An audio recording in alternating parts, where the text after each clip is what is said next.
Okay, let me continue. First, each presenter will deliver the material for about 15 minutes.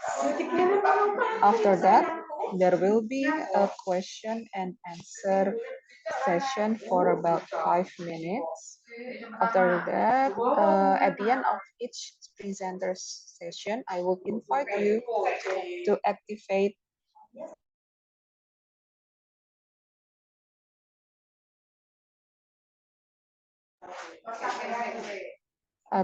the microphone so you can ask to the speaker directly. If you have any questions during the presentation, you may type your question in the chat box or click the button raise hand. Last but not least, we really appreciate if you could activate your camera. Well, ladies and gentlemen, allow me to check the attendance first. So I will call your name one by one. The first is Bapak FX Risang. Buvita. Okay. Yes. Okay. Then Mbak Risa. Present, ma'am. Yes. Okay. Mbak Pinta. Present, ma'am.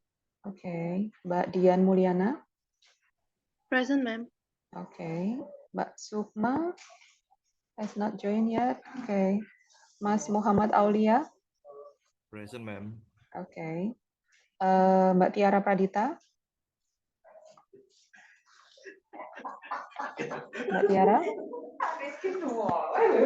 Halo Mbak Tiara, check your microphone Mbak Tiara. Mbak Dinar, Ibu Dinar, sorry. Ibu Dinar. Okay. Yeah, while waiting for these two other participants to respond, we will begin from the first presenter. That will be Bapak. Yes, Ibu Dinar. Yes, okay. Siapa ya? Yeah, Ibu Dinar, we can hear you. Okay, then the first presenter will be Bapak FX Risang Baskara PhD from Universitas Sanata Dharma with a paper title Flipped Learning and Large Language Models, Enhancing EFL Writing Skills in Higher Education. Okay, Bapak Risang, you will have around 15 minutes to present your paper. You may start. Thank you, Buvita. Is my voice audible and my screen can be seen through your... Yes, okay. we can Thank hear you, you Buvita. and we can see the paper. Thank you, Buvita. Esteemed academicians and my valued educated counterparts,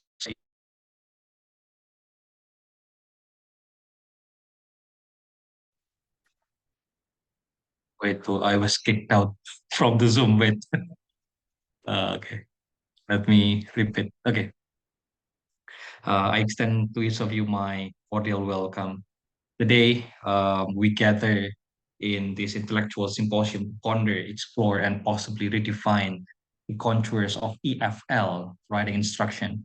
My name is Efek Desang Baskara from Universitas Sanata Dharma Yogyakarta, and I'm profoundly honored to unfurl a discourse that sits at the intersection of pedagogical innovation and technological advancement.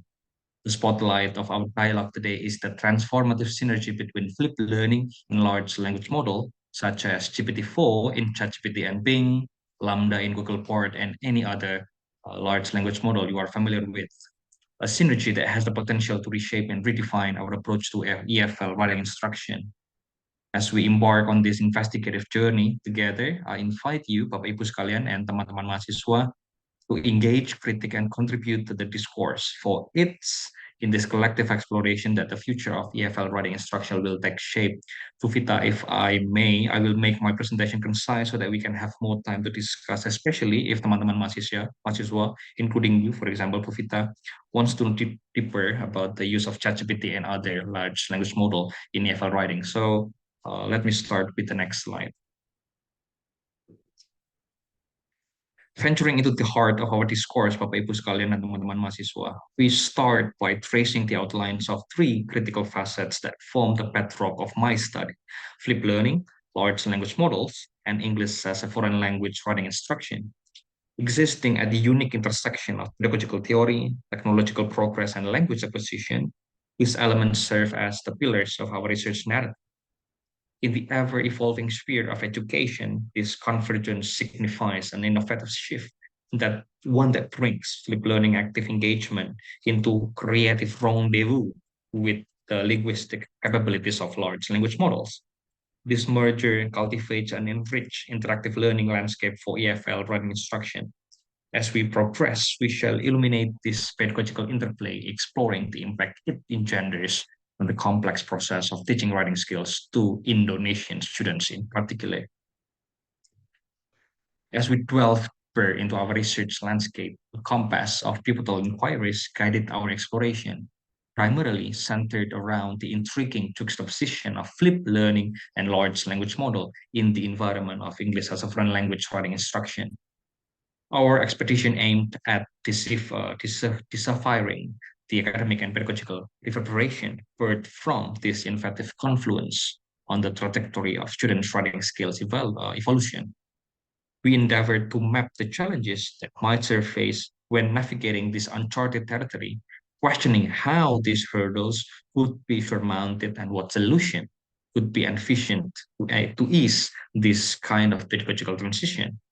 Our journey, Bapak Ibu sekalian, driven by these inquiries, yearns to shine a beacon on the implication of this pedagogical union, charting the course for future scholarly expedition in this vibrant field of flipped learning and large language model. Moving on to our methodological blueprint, our study finds its footing in an argumentative review methodology, a meticulously orchestrated dance of analysis, synthesis, and interpretation of the theoretical roots of flipped learning, large language models, and English as a foreign language writing skill development. The bedrock of our investigation is formed by several interlocking pillars. The first one is the dynamic engagement fostered by active learning theory, paradigm shifting advancement, sculpting the terrain of artificial intelligence and machine learning, and the long-standing yet continually evolving theories underpinning second language acquisition. By interweaving these threads, our approach seeks to construct a richly textured, multidimensional tapestry that captures the intricate interplay between theory, practice, and technological innovation in the landscape of EFL writing instruction. Transitioning to the crux of our investigation, we delve into the transformative symbiosis between flipped learning pedagogies and large language models such as ChatGPT, Google Port, and any other large language model you are familiar with. Innovative integration that holds the potential to revolutionize English as a foreign language writing instruction. The marriage of these two domains, each commanding in its right, allows for a dramatic reconfiguration of the learning environment. Flipped learning, renowned for its advocacy of active engagement, and large language models, celebrated for their ability to mimic human-like texts, fused together in a harmonious union that fosters a dynamic, interactive, and enriched learning milieu for our students. This potent alliance, our research argues, has the power to significantly amplify the development of writing skill among EFL students, thereby redefining the traditional boundaries of pedagogical practices. Bapak Ibu sekalian dan teman-teman mahasiswa, delving further, we discovered that pivotal role of large language model seperti ChatGPT contohnya in shaping students linguistic competence, membentuk kompetensi linguistik mahasiswa-mahasiswi kita. Their adeptness at generating diverse language patterns and vocabulary provides EFL students, seperti teman-teman sekarang ini, with broad linguistic exposure. Integrated within flipped learning pedagogies, these models propel self-directed learning and foster improved understanding of language nuances. Our results resonate with and diverge from extant literature and theoretical frameworks in fascinating ways, while the integration of flipped learning and large language models aligns with the broader shift towards technologically integrated pedagogies. Our study advances the academic dialogue by unearthing the dynamic interplay between these elements within English as a foreign language writing instruction, especially in Indonesia. Bapak Ibu sekalian, meskipun banyak untungnya, tetapi juga ada banyak challenges yang mungkin perlu kita perhatikan bersama. Despite the promising findings, we encountered challenges that echoed with broader discourse around the application of advanced technologies in educational setting, seperti penggunaan large language model di EFL writing instructions, misalnya. This encompass issues such as technological accessibility, resource availability, adaptability of educators to novel instructional methods, and the complexities of navigating large language model. Jadi ada beberapa tantangan yang perlu kita perhatikan bersama jika kita ingin mengimplementasikan LLM ke dalam writing instruction kita di kelas-kelas kita. Namun demikian ada beberapa potential solution yang bisa kita tawarkan kepada Bapak Ibu dosen sekalian dan teman-teman mahasiswa jika kita ingin menempatkan large language model dalam tengah-tengah pedagogi di kelas writing kita misalnya. In the face of these challenges, our research illuminates pathways to plausible solution. Contohnya, solusinya adalah institutional support, policies ensuring equitable access to necessary technologies, and intensive training for educators emerge as potential mitigators. Jadi pelatihan bagi dosen, equitable access untuk para mahasiswa juga, dan terutama adalah support dari institusi atau kampus kita. To balance approach to technology usage, where LLMs complement rather than replace traditional teaching strategies, can alleviate concerns of reliance. Jadi kalau tepat penggunaannya, over reliance, terlalu bergantung pada teknologi seperti ini bisa sangat dihindari. Akhirnya, Bapak Ibu sekalian, Bu Vita dan teman-teman mahasiswa, to conclude, my research has drawn a promising panorama of the interplay between flipped learning, 1, 2, language model, di tengah-tengah pusaran EFL writing instruction. However, it also sets the stage for further exploration into devising viable solution for implementing this innovative approach on a broader scale. Seperti yang saya sebutkan tadi, this is only the argumentative review, theoretical analysis, tapi kita butuh empirical research yang benar-benar bisa membuktikan apakah ini benar-benar bisa efektif dalam konteks EFL writing instruction di kelas-kelas kita. As the canvas of education continues to evolve, it beckons our unending curiosity and unwavering commitment to innovative pedagogies. I would like to make it short. To Vita dan teman-teman mahasiswa, I would like to open the floor so that if you have question, comment, or feedback, we can discuss it further. Sehingga penggunaan teknologi atau generative artificial intelligence yang sekarang sedang emergence bisa kita diskusikan dengan lebih dalam. Bu Vita, that's the end of my presentation. Goes back to you. Terima kasih banyak. Matur nuwun.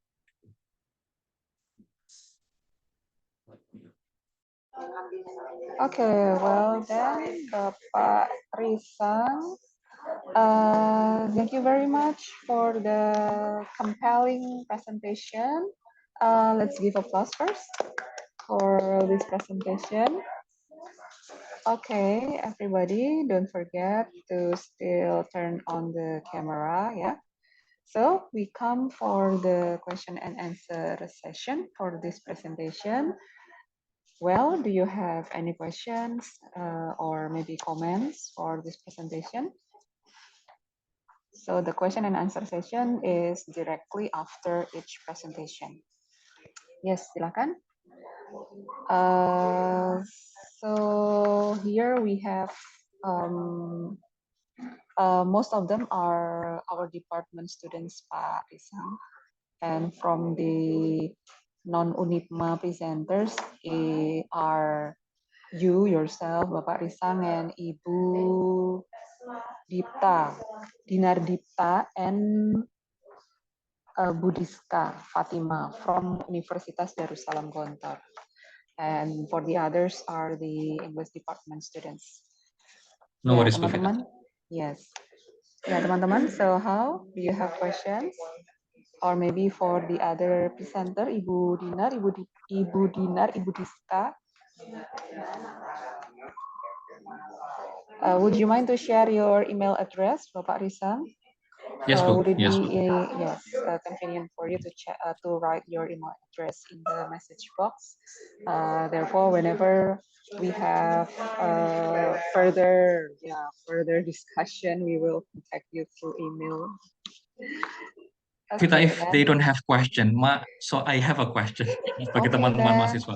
Apakah yes, sudah ada yang pernah menggunakan ChatGPT untuk menulis essay, ya, menulis yang lain di Unipma? menggunakan. Pernahkah menggunakan ChatGPT atau large language model yang lainnya? Teman-teman mahasiswa khususnya Bu Vita, Hmm. untuk membantu menulis gitu. Dan saya mungkin perlu mendengar cerita mereka ya, kalau mereka pernah menggunakannya gitu. Oh ya, oke ya, teman-teman bagaimana? Jika ada. Pengguna, yes. So what do you usually use to write? Biasanya menggunakan apa? Jawab boleh, Mem. Oke, Boleh, ya boleh. Mbak Risa. Iya, Pak. Itu sangat amat useful banget bagi for me personally, apalagi waktu bikin tugas akhir ini tuh kayak ChatGPT itu kan, tapi Iya. apa namanya? Biasanya kan saya nggak tahu, for example like yesterday, I don't really know what exactly research design mean and the classifications deeper about that. Dan kalau saya cari di Google biasa, itu pasti ketemunya nanti akan penelitian-penelitian. Tapi ketika saya langsung cari di ChatGPT, di situ bener-bener intinya langsung the most important thing-nya ditulis di situ. Jadi make it easier and also nggak wasting time banget harus nyari satu-satu dari satu web ke web lainnya gitu, Pak. Mbak Risa, berhati-hati ya. Yang sedang kami kaji adalah salah satunya mitigasi mitigasi resiko bagi mahasiswa, termasuk untuk Bu Vita juga ya, bisa dicek juga. Teman-teman mahasiswa jangan sampai tidak diberi training yang tepat karena large language model seperti ini, ChatGPT itu banyak bias dan banyak informasi palsu juga, atau banyak, kalau bahasa teknisnya itu berhalusinasi.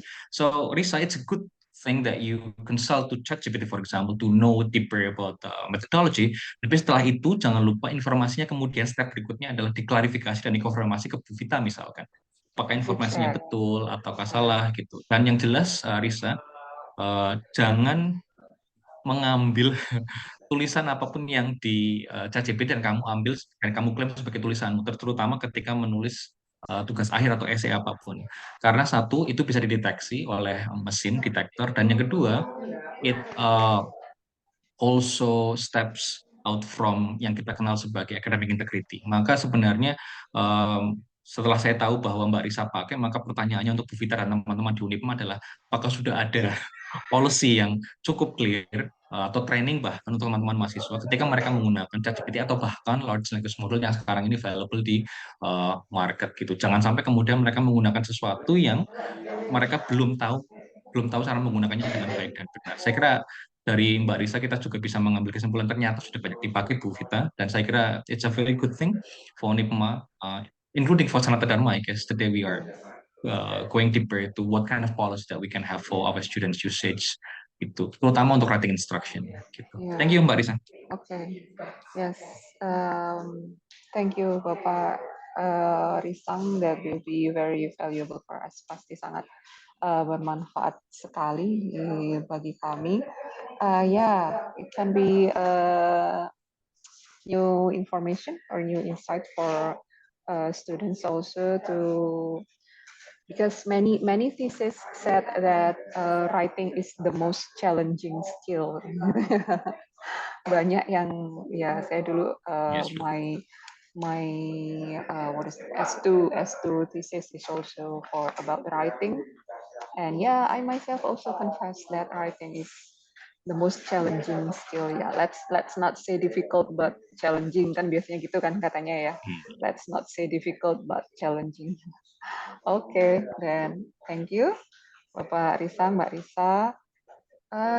Your name also almost the same, Risang and similar, Risa. mirip. Yeah, your name is similar. Okay, so how about the other presenters? Do you still have the other comments? Okay, yeah, maybe you can also write your comments or thoughts or question in the chat box, yeah, as the presentation proceed. Okay, now, so shall we continue? Well, let's move on to the next presenter. Nah, it's time for Mbak Risa. Mbak Risa, are you Christianing room for Universitas PGRI Madiun with a paper titled Politeness Strategies Used on Speech Act among Filipino ESL and Indonesian EFL in Messenger Group. Okay, Mbak Risa, you may start. Okay, thank you for Okay. the time and let me share my screen first. Mbak Risa, do you think it is possible for you to turn on the camera? I guess I don't think so, ma'am, because my connections is not really stable. If I turn on my camera, it will be deleting from my share screen. Okay, then. Yes. I'm so You sorry, may ma'am. continue, Mbak. Okay, thank you. So, Assalamualaikum warahmatullahi wabarakatuh. Waalaikumsalam warahmatullahi wabarakatuh. Okay. Before I start my presentations, I would like to say sorry before because this is my second PPT that I have, and the primary PPT I have that just I lost it yesterday, so I'm so sorry if you didn't get what is being said in the PowerPoint. You can ask me directly. Okay, and the research that I did is about politeness strategy used on speech act among Filipino ESL and Indonesian EFL in Messenger group. Let me introduce myself first. My name is Risa Christianingrum. You can call me Risa. I'm from students from Madiun, Universitas PGRI Madiun. And this is the table of content that we will discuss for this morning. The first one will be introductions. And the second one will be in literature review, and then methodology, findings, discussion, and also conclusions. Okay, we begin by the introductions. Recently, like the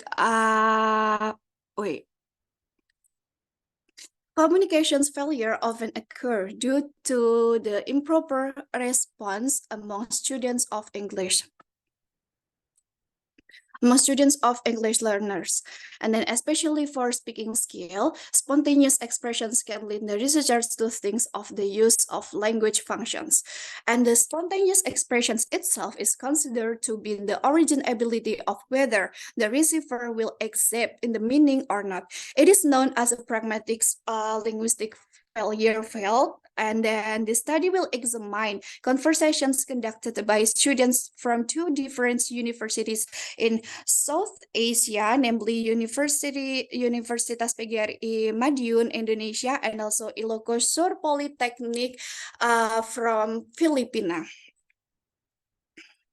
And from the limitations, due to the limitations of the situations and the researcher's ability, the researchers put the focus problems of this research only to find out the utterance that contains directive and expressive speech act only. And after that, it will be studied to find out what politeness strategy they used. And then for the statement of the problem, based on the problems faced and the curiosity of the researchers to learn more about politeness in communications, the researchers formulate several research questions, which will be discussed as a follow. The first one, what are the types of expressive and also directive speech act? And the second one, what are the strategies of politeness that are found in directive and expressive speech act? And then the purpose of this study is based on the formulations of the problem. The researchers found some objective that the researchers does do this research below. The first one would be to describe the types of expressive and also directive speech act, of course, that found in the EFL and also ESL learners in messenger groups. And then continue by analyze the politeness strategies that are used by EFL and also ESL learners while performing expressive and directive speech act, and then to find out more about the politeness used by students when communicating, especially in expressive and directive aspect. Readers and English learners will be able to better understand how to communicate well, especially when meeting interlocutors from different cultural groups.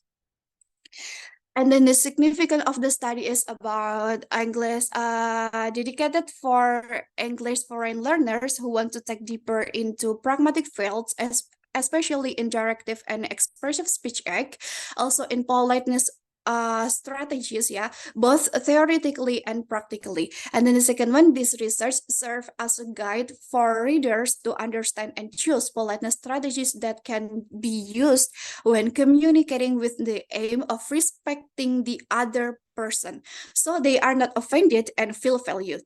And then the last one is all agencies that organize student exchange program both at home and abroad to be able to better evaluate the selected candidates as their representative in order to maintain and the good name of the organizers. And then for the chapter of literature review, this chapter will explain the three important parts related to the theory that is being used. For the first one is about relevant theories, and then conceptual framework, and also the previous research finding. And then the relevant theories, the theories that will be used in all this research are the first one, speech act theory by Searle, and then the second one is politeness strategies by Brown and also Levinson, 1987.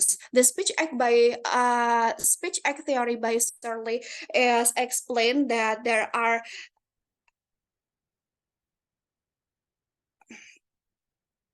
a part in the elocutionary sections, which means Sorley here is discussed more deeper about elocutionary act, which is there has been the directive, expressive, and also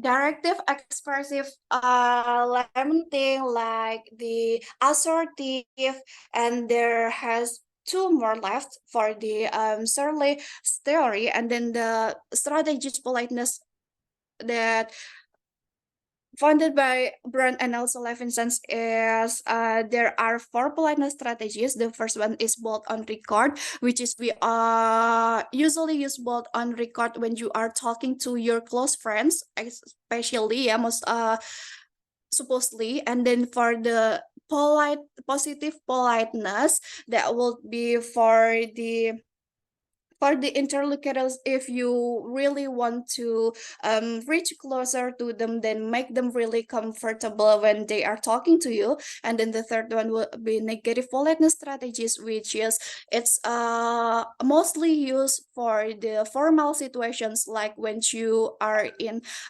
class, when you are communicate with your lecturer. It's preferred to use this negative politeness strategy, so you can make a boundaries between you and also your lecturer. And then the last one is off record, which mean like you want to ask the interlocutors, but not directly. I mean, like indirect questions, like maybe giving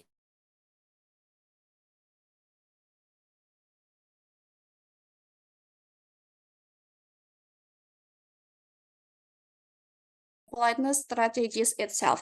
For directive speech act, it belongs to the utterance or maybe sentence that maybe you mostly use when you want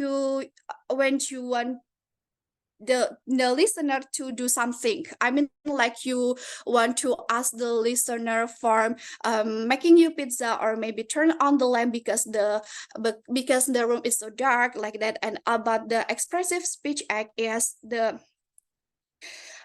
expressive speech act is the utterance that you make about your feelings. I mean, like when you are happy, on where you are feeling sad, or maybe when you are is not really comfort with other people, then you can say for forming expressive speech act. And for politeness strategies, you can use politeness strategies when you are talking to the interlocutors and learning deeper about them, when you really want to know which the suitable strategies that you have to use when you are talking to the interlocutors. And the conceptual frameworks would be a speech act and a politeness are an important combinations of everyday communications. And this study used a combinations theory from Searles 1869 and also to find out the directive and expressive itself, of course, and then continue by Brown and Levinson's a 1987 theory to measure politeness strategies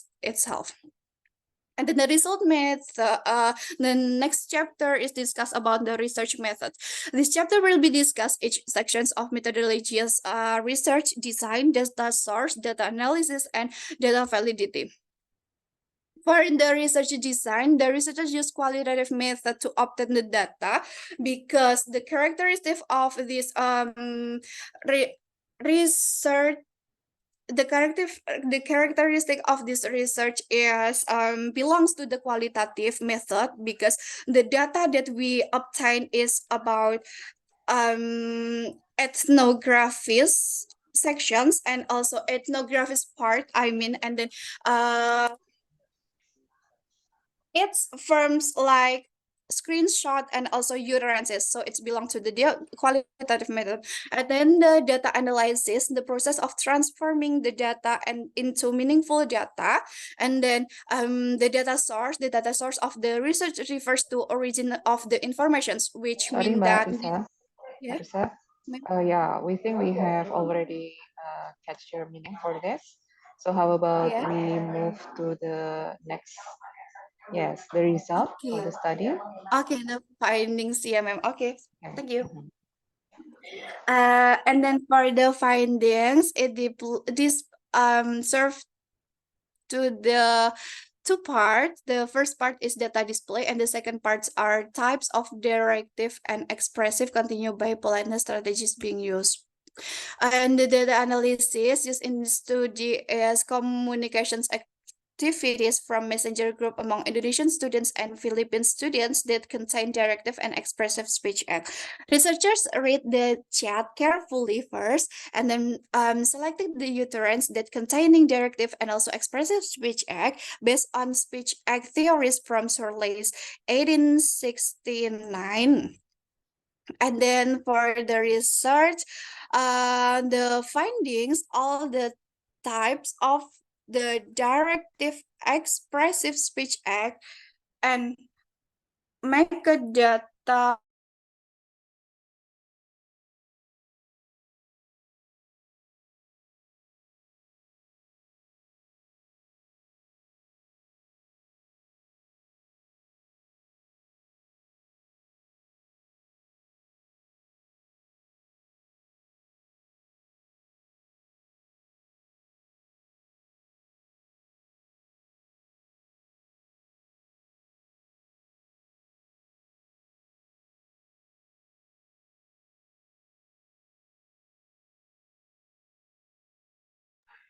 Halo, Mbak Risa.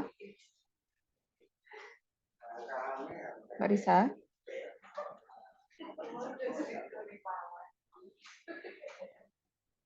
Are you still presenting, Mbak Risa?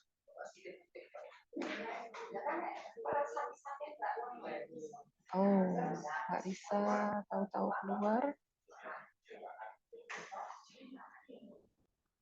Mbak Risa, Mbak Risa, Mbak Risa. So how about this, Bapak Ibu? What if we proceed to the next presenter while waiting for Mbak Risa to return to this room? Mbak Risa? Halo, ma'am. Ya, gimana? Koneksinya, ma'am. Kok tahu-tahu keluar? Oke, sampai result tadi I ya, didn't Mbak? know the connection unstable. Iya, ma'am. Oke. Oke, langsung aja ya, ma'am Result ya. ya, oke. Yuk. Iya.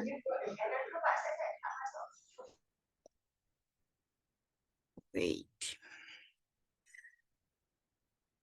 Okay, as you can see there, this is the diagram types of directive and also expressive speech act that used by those universities.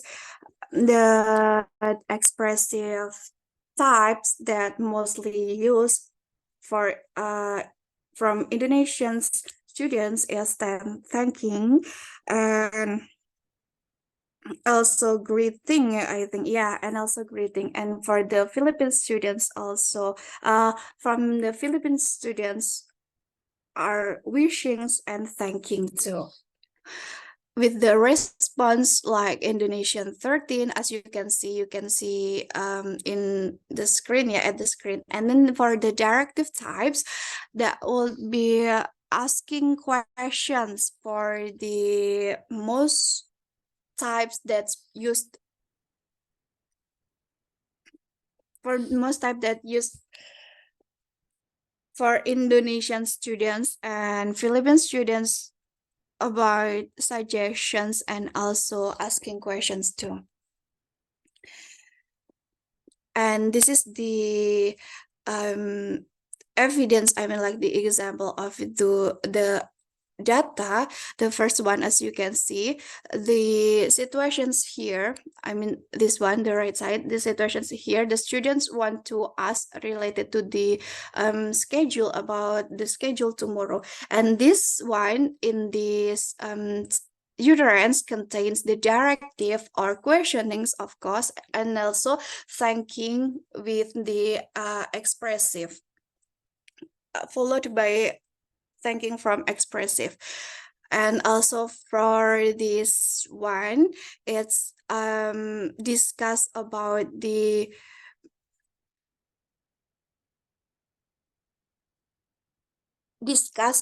students that asking about the assignment. And in this discussions that contain about apologizing for expressive, apologizing, thanking, and also wishings. And then for the directive is questioning. And for the next chapter, consists two part that will be discussed for the type. Oh, I'm so sorry. This one will be here. Okay, and then next is with the similar or the same evidence here, but we will discuss about the politeness strategy that's being used for this utterance. It's used politeness strategies because it contains the word mom, right? So the word mom here is the show the students respect to the interlocutors, and the students know well about the positions of the interlocutors. And the second one, this one is will be the suggestions.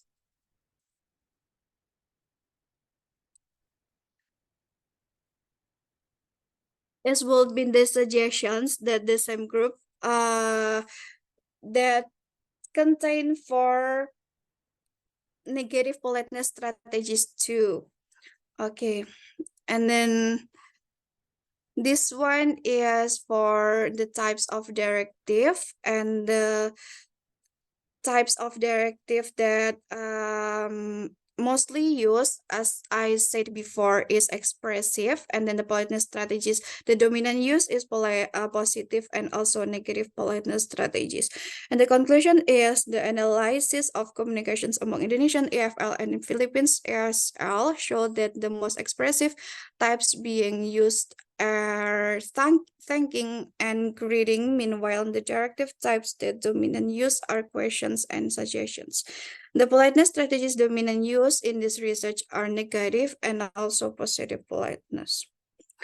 And my suggestions for the further research maybe can more be focused on classroom interactions with students from countries that use the same English for communications, and researchers can add more aspect to speech about speech ed, not only directive and also expressive. Thank you, ma'am. Okay, then.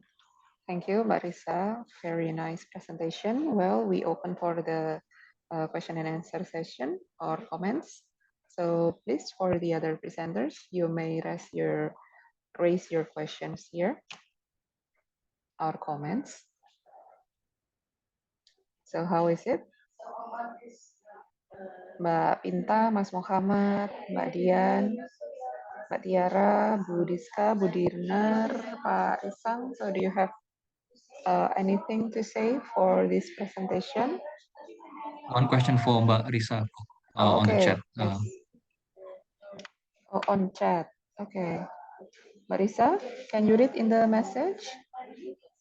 Examining how Filipino Okay, ma'am. ESL and Indonesian EFL speakers employ politeness strategies in social media discourse can provide valuable insights into pragmatic competence development in English language learners.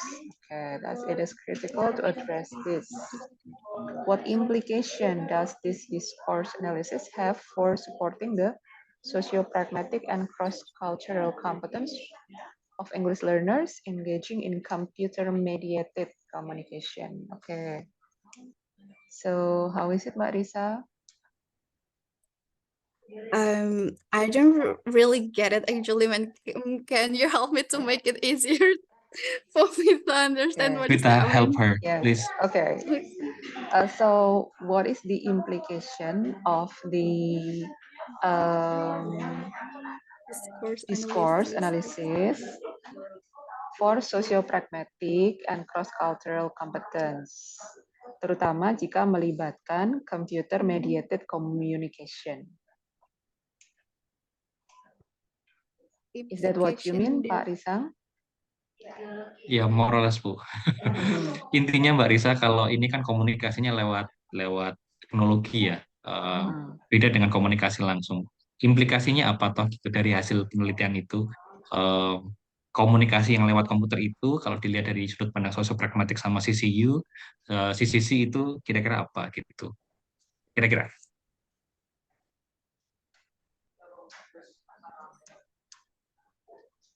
Oke. Implikasi dari sudut pandang sosiopragmatik dan juga sudut pandang saya, Pak. Boleh, nggak apa-apa, boleh. What do you think? What do you think? Boleh, nggak apa-apa. Can't get it. What does that mean? Wait. Let me think first.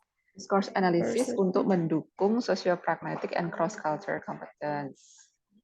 Apalagi jika menggunakan... Gimana, Mem? Sorry, agak putus-putus suaranya, Mem Vita. Jika menggunakan computer-mediated communication.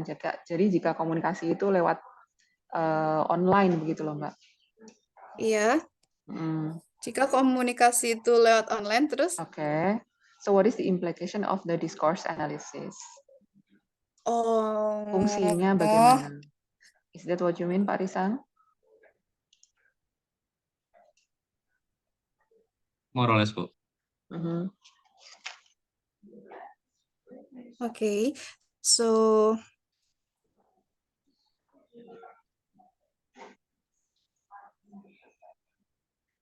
from the socio-pragmatic aspect and cross-cultural, I mean, like from this research, we can see the difference between.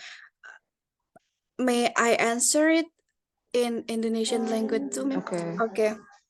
Jadi tuh kayak dari ya penelitian ini, Pak, kita tahu sebenarnya tujuan utamanya dari penelitian ini yang sudah saya tulis juga di tesis saya itu kan lebih detail dari ini di jurnal juga, itu tuh untuk mengetahui tingkat kesopanan atau ini dari awal mulanya pragmatic failure-nya, apakah mereka itu tuh benar penggunaan politeness strateginya ketika berbicara kepada dosennya atau mahasiswa sana, karena kan mereka yang terpilih ini kan di ICT program. I'm so sorry I'm not mention it yet.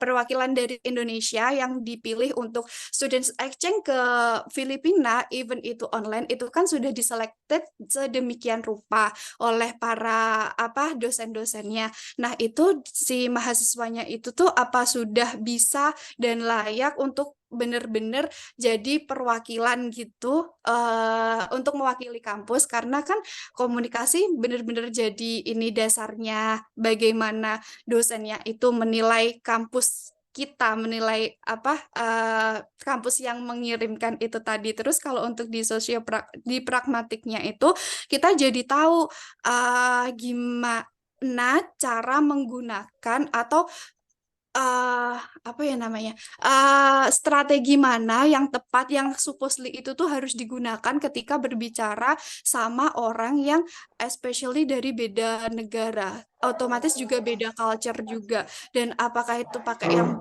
politeness strategi, negatif strategi kayak gitu. Even tadi yang paling dominan itu positif sama negatifnya, tapi masih banyak ternyata yang pakai bold on record ketika dia membalas atau berbicara sama si dosennya itu. Jadi untuk pragmatic field-nya ini mungkin bisa lebih difokuskan buat universitas kita lebih apa namanya, mungkin lebih prepare lagi untuk memberangkatkan mahasiswanya pertukaran pelajar, especially untuk dibekali seperti yang saya rasakan waktu itu, kita harus benar-benar diwajibkan ya, Memvita, diwajibkan ikut kelas preparation selama 1 bulan.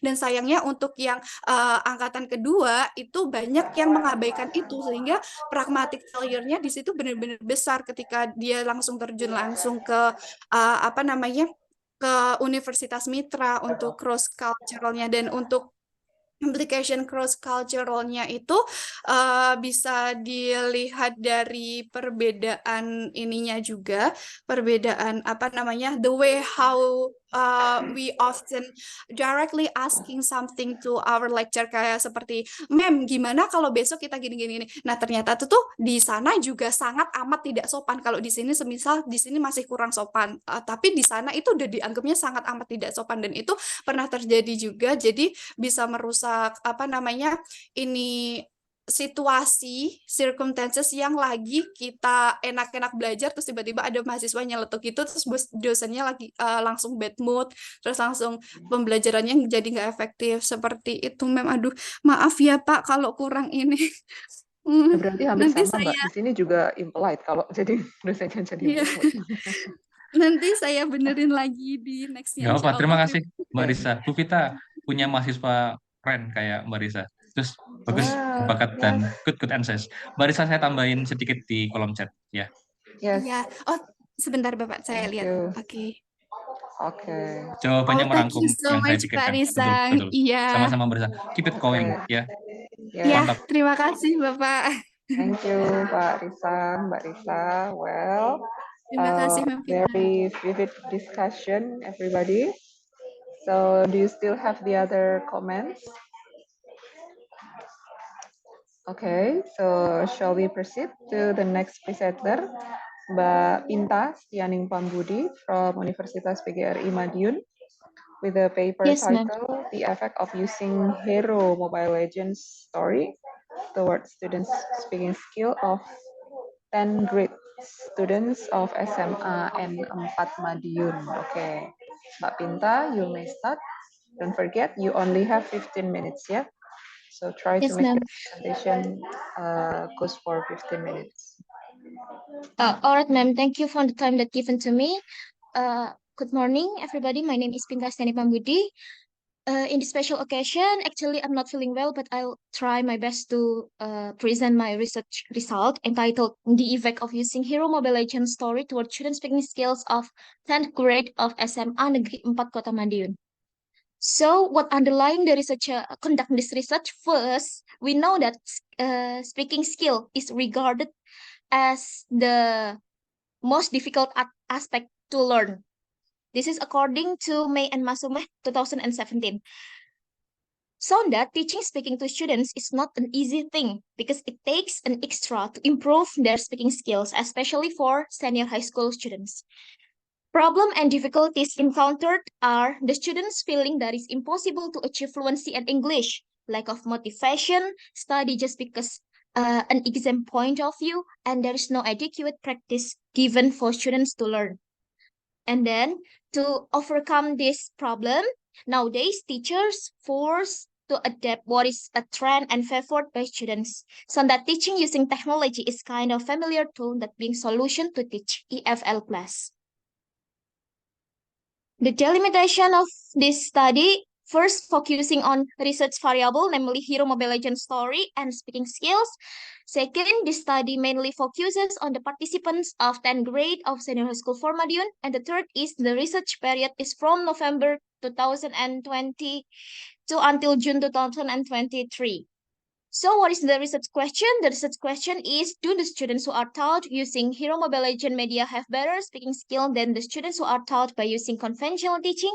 And the purpose of the study, officially, the purpose of the study is aims to investigate the effect of Hero Mobile Legend story to students speaking skills at senior high school for Madiun. I will show you how Hero Mobile Legend story looks. This is one of many hero inside Mobile Legend. The name is Iritel. Inside the hero, there is story, background of why Iritel come to Land of Dawn, why Iritel is come to Mobile Legend.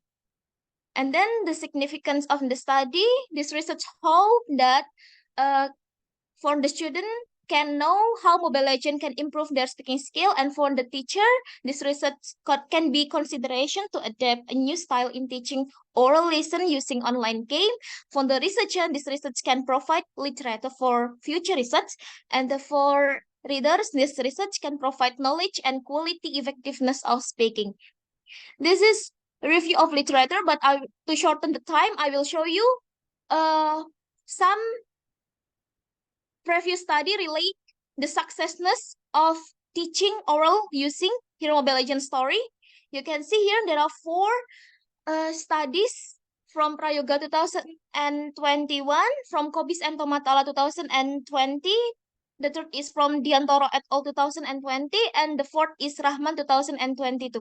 What makes this research different from this research is the first is the field of the study that use senior high school students, and then the second is the field of the study which use some setting from Hero Mobile Legend, which is Hero Mobile Legend, and then the setting of oral itself, which use 5 field of speaking. So we move into the assessing. I use Brown 2024 scoring scale, which consists of 5 criteria. The first is comprehension, fluency, vocabulary, pronunciation, and grammar, which consists of 5 levels, starting from level 1 until level 5. Next, we move into the design of the research. This design of the research is using quantitative research in the form of quasi-experimental design. We can use how the design here. The first, how the design here. The classes of this research consists of 2 classes. The first is experimental classes, and the second is control class. Both of the class is test using pretest, the same pretest, and then after conducting pretest to know prior knowledge of the students, the teacher give treatment for each class. The first from for experimental, the teacher treatment using teaching Hero Mobile Legends story, and the control class, the teacher using conventional teaching. After conducting treatment, the teacher given post-test, the same post-test for both classes. And the last, we can conclude how this Hero Mobile Legends story have significance for student speaking skills or not. So the population and the sample of this study, the population of this study was students of 10th grade SMA Negeri 4 Madiun in academic year 2022-2023. The total population is 272. And then the sample, before concluding the sample, the researcher using simple random sampling. After conducting this random sampling, the researcher that the sample of this study was class 10E and 10F, 10E as experimental group and 10F as control group. Each class, both classes have same students. And then the data analysis using SPSS 22 version consists of descriptive statistic, normality, homogeneity, and hypothesis testing. This is the result of my research. In descriptive statistic, we can see in the pretest score, both classes have same minimum and maximum score. In the minimum score of both classes is 32 and the maximum score for both classes is 64. And then in the post-test score in descriptive statistic, there are significant influence in maximum score of experimental class, which is in experimental class have 76, and then in control class the score is 64. Next, we conduct normality tests to know whether there is the data distribution is normal or not. In the pretest, we know that the significance is 0.200. It means that this is upper than 0.05. It means that the data distribute normally. Same with post-test, the significance is 0.45 for experimental class and 0.24 for control class. Both of these classes have significance upper than 0.05, which means that the data distributed normally. Next is homogeneity. Homogeneity test is only for pretest score. The significance here is 0.972, which this is upper than 0.05. It means that the data is homogeneous. After conducting homogeneity test, we test for hypothesis testing to answer whether Hero Mobile Legends story have significant influence on student speaking skills or not. We got that the significance detailed of both classes is 0.000. It means that this is lower than 0.005, which means that there is significant influence between students who are taught using Hero Mobile Legends story and conventional teaching. So the conclusions is the first, there is significant effect on teaching speaking using Hero Mobile Legends story. Second, the use of Hero Mobile Legends story is success to motivating students to improve their speaking skills according to the study of Microsoft Excel and SPSS 22 version. The third is the score in experimental class before and given treatment is lower than control class and vice versa. Fourth, the hypothesis is accepted and the null hypothesis is rejected. Suggestion for the teacher are advised to use Hero Mobile Legends India in teaching e-learning process. For students can further improve their speaking skills by using Hero Mobile Legends story. It is recommended for future research to use Mobile Legends to conduct research. The next researcher can use other part of Mobile Legends, the grade of the class, English skills, and subject. And then the last one is the readers can know about the use of Hero Mobile Legends story on speaking skills. Thank you, ma'am. Thank you. Okay then, thank you, Mbak Pinta. Well, it's time for us to have the discussion session for this paper.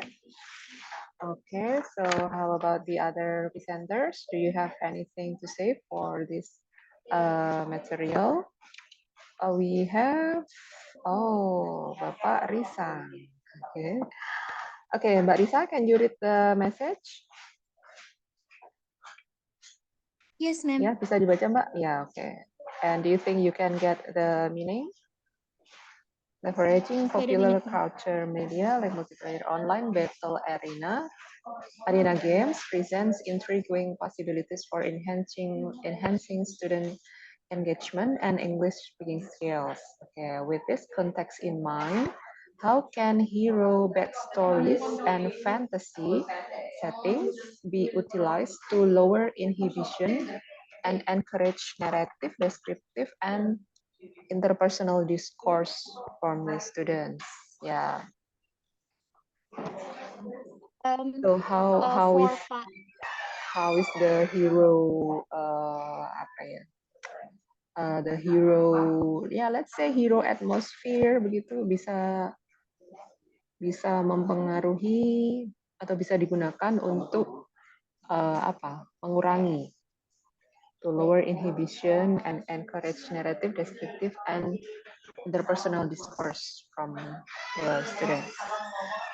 I'm sorry for Pak Risang and Ma'am Vita because I'm not feeling well today. May I answer personally? I will contact Pak Risang using email later. Oh, Gak usah, nggak apa-apa Mbak Pinta. Terus saya So jawab how aja ya pertanyaannya. So how Intinya is it? jawabannya misalkan dengan menggunakan role play. Kemudian role play-nya dengan menggunakan karakter di ML itu. Nah, kemudian masing-masing siswa menggunakan background karakter itu dan background ceritanya untuk articulating ideas dalam bahasa Inggris khususnya dengan menggunakan background itu. Jadi nantinya mereka akan dipaksa somehow gitu untuk keluar dari zona nyaman mereka untuk jadi karakternya sehingga penggunaan bahasa Inggrisnya itu bisa jauh lebih variasi dan mendukung munculnya kreativitas-kreativitas. Jadi itu mungkin sesuatu yang bisa ditambahkan ya. Jadi menggunakan gamenya, tidak main game sebenarnya, tapi menggunakan karakter dan cerita di gamenya itu sendiri sebagai pendekatan kita ketika kita mengajar speaking gitu kira-kira. So far so good, Mbak Pinta, saya kira ini bisa Thank you, Pak diadopsi untuk Risang. pendekatan yang jauh lebih menarik Thank you. dan lebih luas. Terima kasih Bu Vita. Thank you, Pak Risang. Thank you. The characters are taken from the games gitu ya Pak maksudnya. Iya Bu, betul. Tokoh-tokohnya Pendekatan diambil yang lebih praktis gitu di kelas. Bu Oke. Vita. Jadi mungkin kalau zaman dulu pakai karakter Unyil dan teman-teman begitu ya. Betul, kata Kalau karakter wayang dulu. Bener. kalau anak sekarang kan mungkin nggak kenal sama Nggak, Unyil, Bu. Usro dan kawan-kawan begitu. Nah, kalau sekarang kan mungkin lebih hype-nya itu lebih yang online game ini. Oke, jadi tokoh-tokohnya itu bisa digunakan begitu, Mbak, maksudnya. Jadi kan lebih Baik, terima kasih Pak jadi Risang. Terima kasih Ma'am Vita. muridnya itu mungkin agak bisa lebih menggunakan tokoh favoritnya begitu ya, Pak. Dan lebih tertarik untuk bicara dalam bahasa Inggris, Bu. More or less, Bu Vita. Jadi sisi psikologisnya juga disentuh begitu mungkin maksudnya. Okay, then very nice discussion. Maybe this is the most yeah, for the other rooms also going very well. We have also Mr. Wan Irham, Dr. Wan Irham from, let me address first, from Universitas Teknologi Mara, Shah Alam, Malaysia. Hello, sir. Hello. Yes, okay, welcome to break room 6, sir. Thank you very much. Okay, we come to the third presenter now. Oh, I'm sorry. Fourth, I'd say, sorry, to the fourth presenter. Mbak Dian Mulyanasari from Universitas PGRI Madiun by the paper title Injustice in Abominable Film, Fierce Semiotic Analysis. Mbak Dian, are you ready? You may start, Mbak Dian. Yes. Don't forget, you have only 15 minutes, ya Mbak, to present. Okay. Okay. Good morning, ladies and gentlemen. My name is Dian Mulyanasari from Department of English Education, University of PGRI Madiun. Today, I would like to present about my article with the title "The Injustice in Abominable Film: Fierce Semiotic Analysis." Next. The injustice is one of the problems that still exists today. Injustice can be in any form. One of the examples is gender and social injustice. Generally, gender injustice applies to women. Injustice is a condition when a group or individual is treated differently. There are several attitudes that can be classified under injustice, namely making negative comments on someone, making someone's life difficult, violence, and so on. Next. The purpose of this study is to analyze the injustice in abominable films character using semiotic theory by Peirce. According to Fakih 2008, gender inequality is a system and structure. Both men and women become victims of the system. Fakih also manifests gender inequality in various forms, namely gender and marginalization, gender and subordination, gender and stereotypes, gender and violence, and gender and workload. Next. The previous study that was used to support this article is from ASMA 2021. The purpose of the study is to find the description of peace in the Atona clip. Second is from Farah 2021. The purpose of the study is to represent feminism in Gen A film. The third is from Rambo FL 2022. The purpose is to analyze the semiotics of the 2014 film. The fourth is from Nasri 2016. The purpose is to reveal forms of gender injustice experienced by women in a novel entitled Padusi. Next. The research method that used in this study. The first one is qualitative research.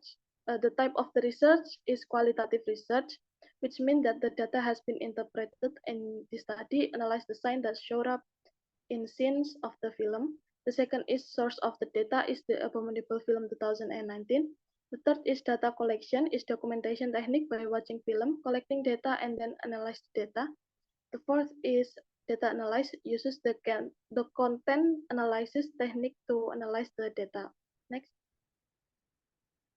This one is the result of injustice. The first one is his face was covered in cake. This is include in violence. This is include violence because there is a boy throw a cake into his face. This violence can be seen from the scene object. Cake is a food that is relatively soft, but if the cake is thrown at someone's face, especially woman, it will still hurt. A woman's physique is not as strong as men's, which is making a woman's face become sensitive part. It can be seen that this teenager is very naughty, which can be seen from the graffiti on the wall and also the photo on the right side of the door. The boy seemed mischievous from the way he posed, which was completely unprepared and not smiling at all. The second is Jean mocked his body smell. This scene is include making negative comments on someone. This can be seen in the object where there is a dialogue. You know I can smell you from all the way over here, right? Jean is described as a popular and wealthy boy. Can be seen from the way he dressed neatly and he seems to pay attention to his look. As seen in the scene, Jean is looking in the mirror in front of the fire hydrant while talking about the yeast body smell. Next. This scene is include violence that happened to Mr. Burns' man, which is the captain. It can be seen from the Mr. Burns master from how Mr. Burns pointed at his man with his stick. This is a form of harsh treatment. Mr. Burns' anger can be seen from the way he stands on the table while pointing his stick. If Mr. Burns' man didn't back down, then Mr. Burns could have hit his stick, so this was a form of violence. Last is this scene is also violence. Mr. Burns' violence can be seen in the film Object, where Mr. Burns hit Jean's chest with his stick to make Jean take one step back. Mr. Burns is an old man who has power and so that he easily beats someone both under age and status. Next. Next. Okay. From the data above, it can be concluded that there is injustice that occurs to women and men. It can be done by men. Men usually associate with masculine attitude, but masculine attitude do not always dominate. For some people who doesn't have chair in their environment, he will also feel weakness. It doesn't matter if it's young people or old people. When money talks, gender is no longer useful. It is hoped that the future research it can find the cause of gender and social injustice that occur in other literary work or happen in this same film. Thank you. Okay, yes. Thank you, Mbak Dian. Very nice and informative presentation. So it is about masculinity. Yeah, is that right? Masculinity. Yeah, injustice. So how about, yeah, we have come to the discussion section for this presentation. How about the other presenters? Do you have anything to say for this presentation? about injustice. So the one you mean by Mbak Dian, hello. Yes, ma'am. Okay. So one thing you mean by injustice is the what is it? Gender imbalance. Can we say like that between women and men? Yes. Yes, Oh, yes. oke. Pembedaan begitu kah? Antara laki-laki dan perempuan begitu? Yang injustice-nya, ma'am. So what you mean by injustice is something imbalance on gender equality. Ya, ma'am, lebih ke kondisi di mana seseorang itu di-treat beda gitu. Jadi kalau cowok itu boleh begini-begini, kalau cewek itu nggak bisa begitu maksudnya. Ya, lebih ke seperti itu. Kalau cewek kan ada beberapa yang harus ada beberapa misal mitos atau aturan dari lingkungannya atau dari budaya seperti itu. Kalau cowok kan kayak kurang belum aturannya, kayak nggak ada aturan tertentu. Tapi kalau cewek itu lebih banyak aturannya. Oke. Mbak Dian suaranya kok agak pelan ya? Sorry, ma'am. Okay, then. Yes. How about the other presenters? So do you think you have something to say? Okay, then shall we proceed to the next presenter by Mbak Sukma tidak join ya?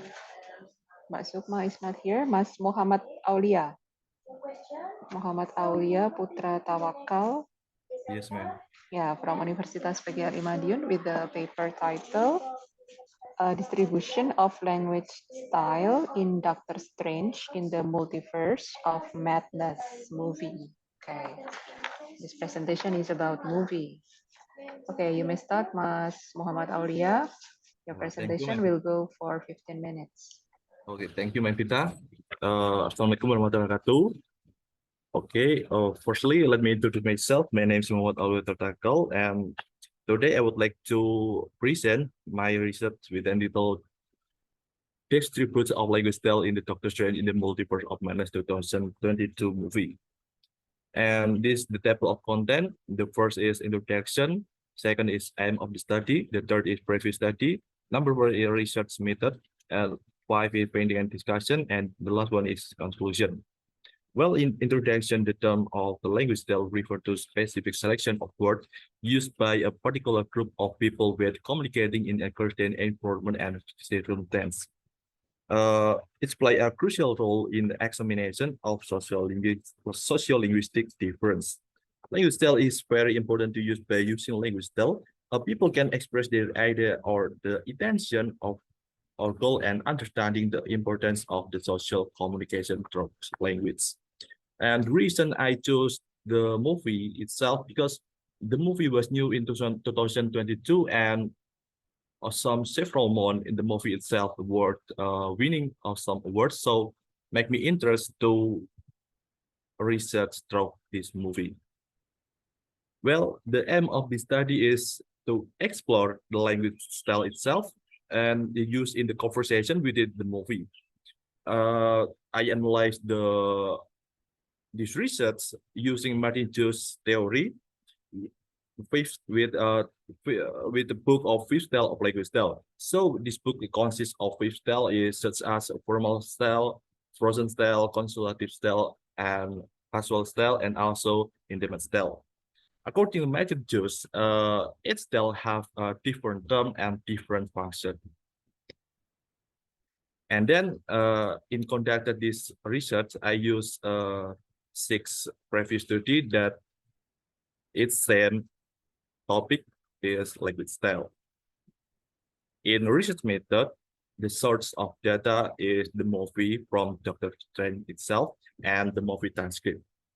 And how I collect data is also by take screenshot from this movie and also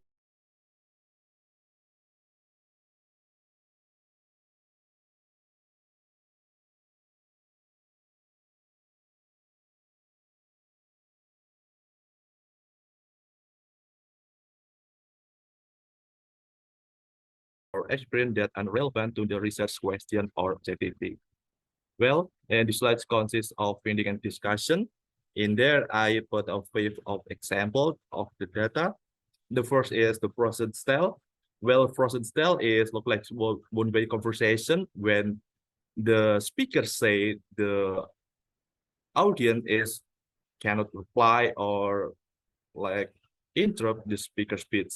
So look like if you take example like presidential speech and others frozen situation.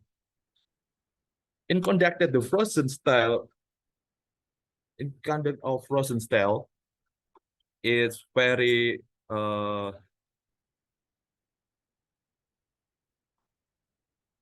this frozen style typically employed in formal setting where symbolism is significant, such as during court proceedings, that document, and ceremonial event. Its distinguished feature that the reader has to say in counterpoint objection in the words. And the next example is formal style. Formal style is employed under circumstances that are seen as formal. Formal style is characteristic by unique caution in word choice, sentence organization, and pronunciation.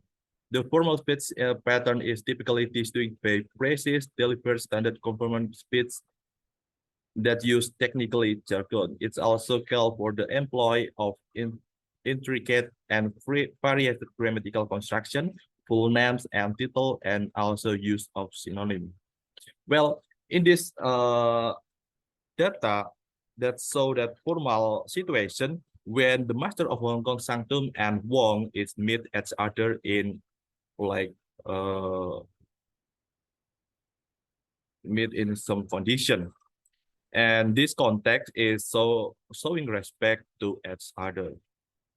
The third example, that's consultative style. Well, consultative style is look like language that used in neutral or standard our language style. This style used in semi-formal communication and what typically expect from the average speaker. The consultative style is used in various settings such as group discussion, regular conversation, and educational institution, business, and during trade-related conversation. The characteristic of consultative style itself is also consists of the one expert and the other is become the audience. So in this example of data, the CAFES look like the audience by the enter the topic of the book of Vishanti. And also the Wong itself is an as expert, so because he have the information through the topic itself. And number 4 is the example of casual style. Well, casual style is typically used in informal setting among individuals who share similar background, age, and gender. And in this context, it's where Christians order some glass of bread, or in other meaning is wine, and Dr. Strange is allow themselves to help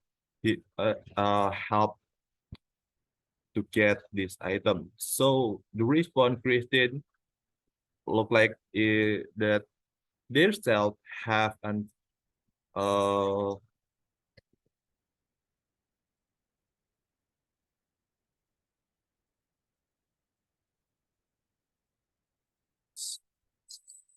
Christian have like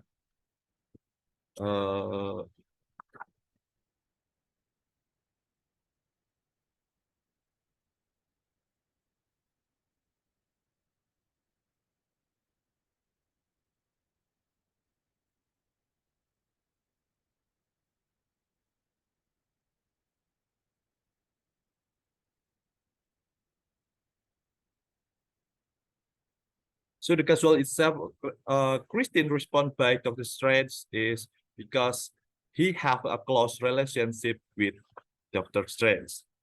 And the last example of data is intimate style. So intimate style happen when people have a very close relationship to showing their relation. Look like this word sweetheart is indicate that the Billy and Tommy have close meaning or with wonder. So in the conclusion, based on data above is data collected around 86 of data, but I take a proposal sampling, so I put data just 5 to clarify, and this is conclusion consists of 5 type of style, and first if process style consists of 6 data is 16%, and formal style consists of 18 data is 32%, and number 3 is consultative style consists of 6 data and 11%. Casual style consists of 22 data, is also consists of 39%, and the last is intimate style is also consists 1 data with 2%. So that's all of my presentation. Thank you for your attention. Assalamualaikum warahmatullahi wabarakatuh. Okay, thank you, Mas Muhammad Aulia. Do you like watching movie, Mas Aulia? Yes, ma'am. Yes, okay. What kind of movie is your favorite usually? It's Doctor Strange, ma'am. I mean action, Uh, thriller. action movie. Yes. Do you also like thriller movie? No, ma'am. It's Not just like really. MCU universe like Superman and other universe like Doctor Strange. Okay. Okay. So what do you think is the what is your idea, do you think? What is your idea, the contribution of watching this kind of movie in English language learning? Well, jadi begini, ma'am. Ketika banyak apa tuh movie kan salah satu media yang mana banyak sekali orang saling melihat begitu, ma'am. Jadi ibaratnya jika kita menonton movie secara sering ataupun mungkin kita bisa belajar daripada movie tersebut sehingga orang-orang yang cenderung sering menonton film itu dapat menarik pembelajaran daripada film itu, ma'am. Sehingga mungkin orang lain dapat menyesuaikan diri mereka terkait di mana situasi saat berbicara itu dilakukan, like conversation, dengan. Okay. Now, how about you yourself? What information or what significance that you can take after you watch this movie that is valuable for your English learning? Jadi kalau yang bisa Anda ambil apa? Yang kira-kira ada manfaatnya dengan pembelajaran Anda? Jadi yang saya dapat dari movie ini adalah language style itu sendiri, ma'am. Language style itu hadir dalam film tersebut. Yang mana seperti yang saya katakan tadi, jika kita memahami akan language style tersebut atau gaya bahasa, kita bisa menyelaraskan diri kita dalam penggunaannya dalam kehidupan sehari-hari seperti itu, ma'am. Okay, yes. Thank you. Okay, very nice. How about the others? Do you still have the other comments or questions? Oh ya, Ibu Diska sudah join di sini ya. Ibu Diska dari Universitas dari Salam Gontor. Okay. Okay, so shall we proceed to the next presenter? That will be Mbak Tiara. Tiara Pradita Putri. Halo Mbak Tiara, from Universitas PGRI Madiun, with the paper title Using Contextual Teaching Learning or CTL and the Telegram application to teach speaking for the 11 students of Mandua, Madiun. Okay, Mbak Tiara, you may start. Don't forget, you have only 15 minutes to present your paper. Bisa share screen-nya, Mbak Tiara?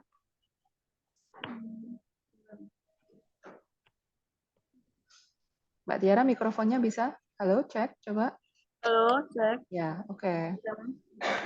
Can you share screen? Can you do the share screen? Okay, wait.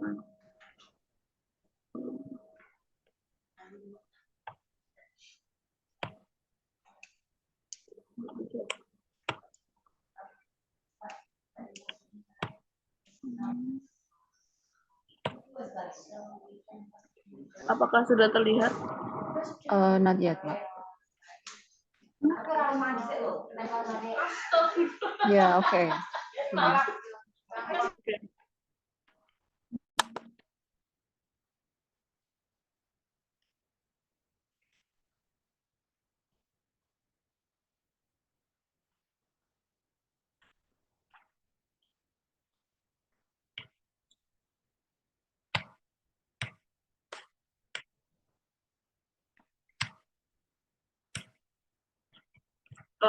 Okay, so Assalamualaikum warahmatullahi wabarakatuh. My name is Tiara Putri, and I would like to present my research, the entitled Using Contextual Teaching Belum Learning. terlihat, Mbak Tiara. Huh? We cannot see. We still cannot see your presentation. Okay, wait.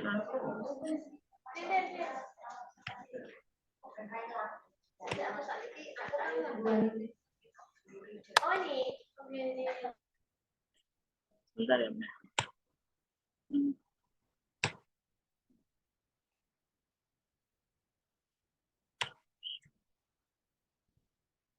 Apakah sudah terlihat, Man?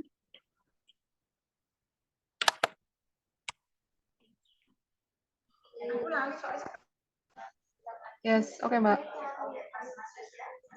Okay.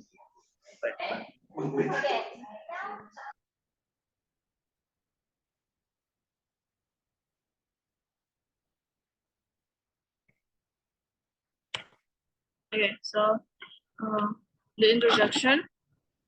Speaking is an important part of human life and creates social relationships through daily speech interaction. It's according by Herman 2017. And according to Ibrahim et al. 2016, Telegram application provide the ability to synchronize data sent between smartphone, laptop, desktop computer, and any of these devices can respond or read upload information in real time. And next is the contextual teaching learning. The definition of contextual teaching learning by Brand 2001 is a conception of teaching and learning that helps teacher connect the content of subject matter with a real world situation and can motivate a student to make connection between knowledge and its application with daily life needed during learning. And according to Brown 2004, speaking assessment is a test of a student ability. An assessment is a method used to collect student data to measure the effectiveness of the method or technique used in research. And CTL helps students to relate the material they are learning to the context of life in which the material can be used daily. And speaking assessment, according to Brown 2004, there are several criteria of judging speech, namely grammar, vocabulary, fluence, and pronunciation. And next is the previous study. According to Yusak et al., this study aims to determine implementation of contextual teaching learning to improve student speaking skill in terms of accuracy, clarity, and fluency. And this is the purpose of the study. Number one is to explain how to use contextual teaching learning on CTL and the Telegram application to teach speaking for the 11 students of Madiun. And the second is to explain what the obstacles are found in using contextual teaching learning and the Telegram application to teach speaking for the 11 students of Madiun. And this is the research method. The first is place and time. So the class was conducted in Madiun, and the time is new academic year 2022-2023. And the research instrument used interview guideline, which is researcher will obtain important information by using interview grid with English teacher and some student about application using CTL and the Telegram application to speaking in the class. An observation checklist, which is a list of questions that are used to evaluate the performance and behavior of teacher and student in the classroom. And the source data, the participants were 36 students XE MIPA 6 and 1 English teacher. The instrument of the research, the document consists of syllabus, which is the researcher used the same syllabus as an English teacher at Madiun. And the lesson plan, researcher used the lesson plan sheets with hortatory exposition text material, and the material was appropriate for the 11th grade of the second semester. And observation list, researchers made a list of observation for participant, teachers, and students. And a photo, researchers took several photos and screenshots during learning activity. And the next is technique of collecting data. Observation and interview use theory of Creswell 2017. According to Creswell, observation is the researchers making field notes about the person, behavior, or activities at the research site. And according to Creswell 2, interview are researcher conduct face-to-face interview with participants directly or indirectly. And the documentation use theory of Corvetta 2003. According to Corvetta, documents are material that provide information about independently occurring social phenomena. And the data verification in this study, researchers use theory triangulation by Creswell 2017. Triangulation is used as a variational data technique in this qualitative research, and Creswell stated that data triangulation is approached in qualitative research collected through a variety of sources, including interview, observation, and document analysis. And the last is technique of analyzing data. In this study, researchers used several steps in analyzing data. Data analysis used theory models at 2004, namely data reduction, data display, drawing calculation, and or verification. And next is result and analysis. The researcher used the triangulation method to manage the data in this study. The study are adjusted to the research problem formation, which include the first is the using contextual teaching learning (CTL) and the Telegram application to teach speaking for the 11 students of Madiun. Data was gathered through observation, interview, and documentation. And this is the picture of the documentation of the learning process in the class. And the teaching learning using contextual teaching learning and the Telegram application to the speaking are explained as follows. The first step is pre-activity, which is begin the meeting where the teacher give greeting to the student. And then the second step is wishlist activity, where the teacher explain in detail to the student about the material of hortatory exposition text using Telegram media. And this is the screenshot group English class, the material uploaded in the Telegram group. And the next is the last step is post-teaching activity, which the teacher give conclusion and then close the meeting. So it can be concluded that this activity are relevant with lesson plan or RPP. And this is the example of student assignment in Telegram group. So the teacher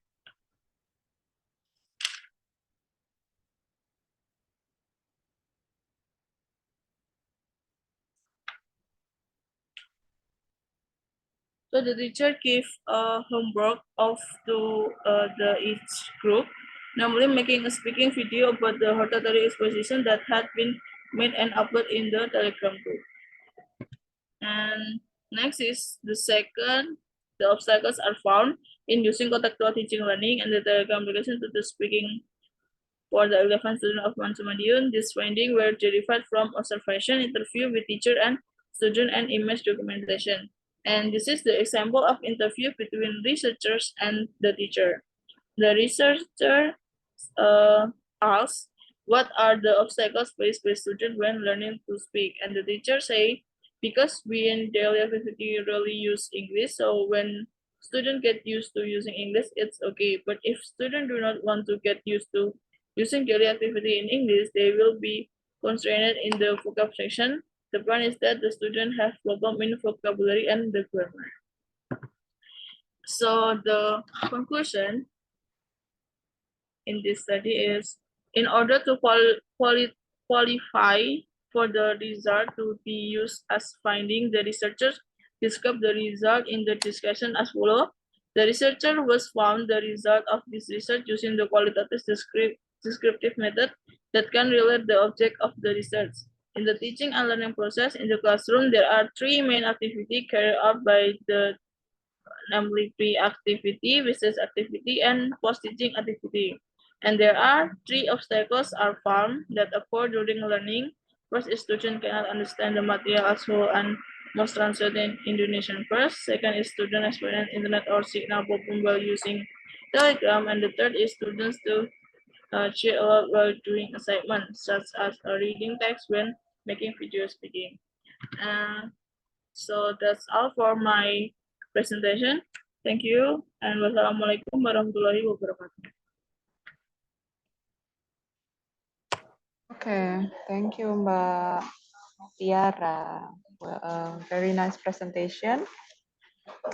So we come to the discussion session for this presentation about the use of contextual teaching and learning and Telegram.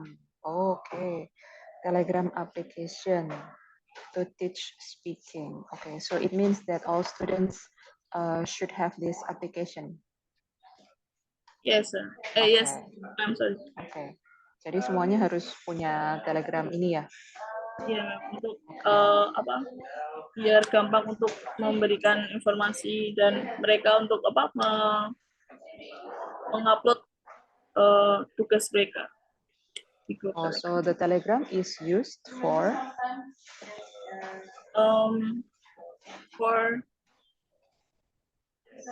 uploading the exercises.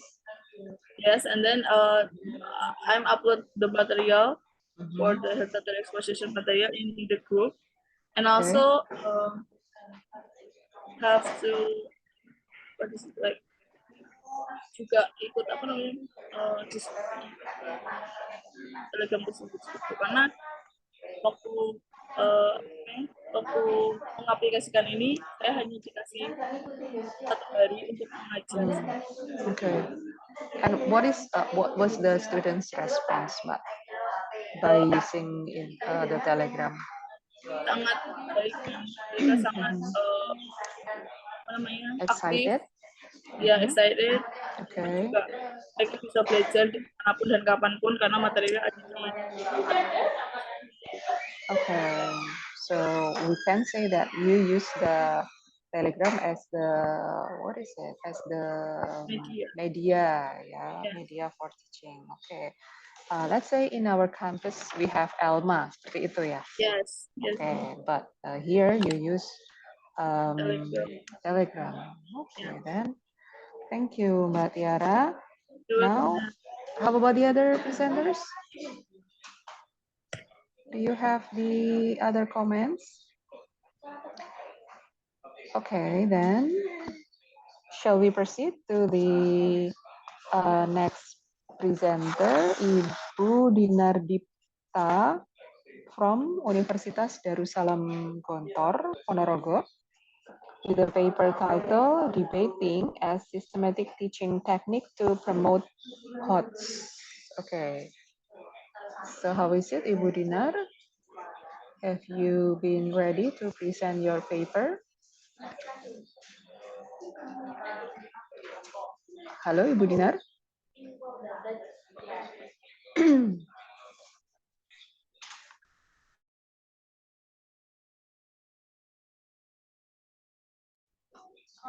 Halo, Ibu Dinar.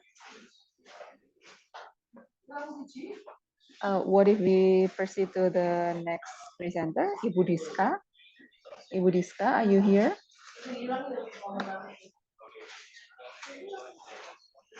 Ibu Diska Fatima Virgianti from Universitas Darussalam Gontor, Ponorogo.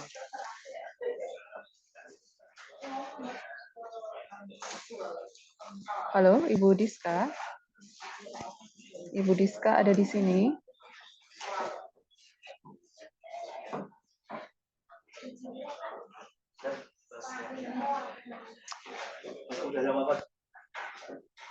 Ibu Diska?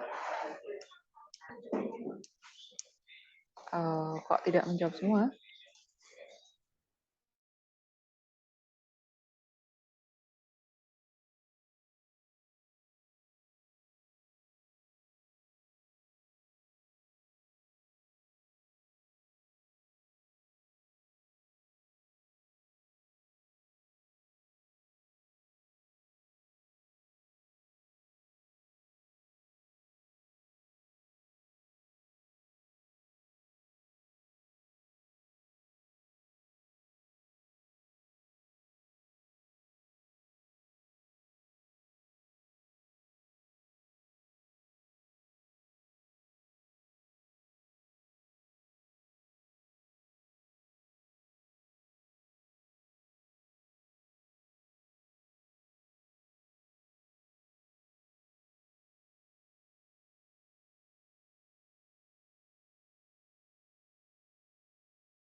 Ya, Ibu, kami ada di sini.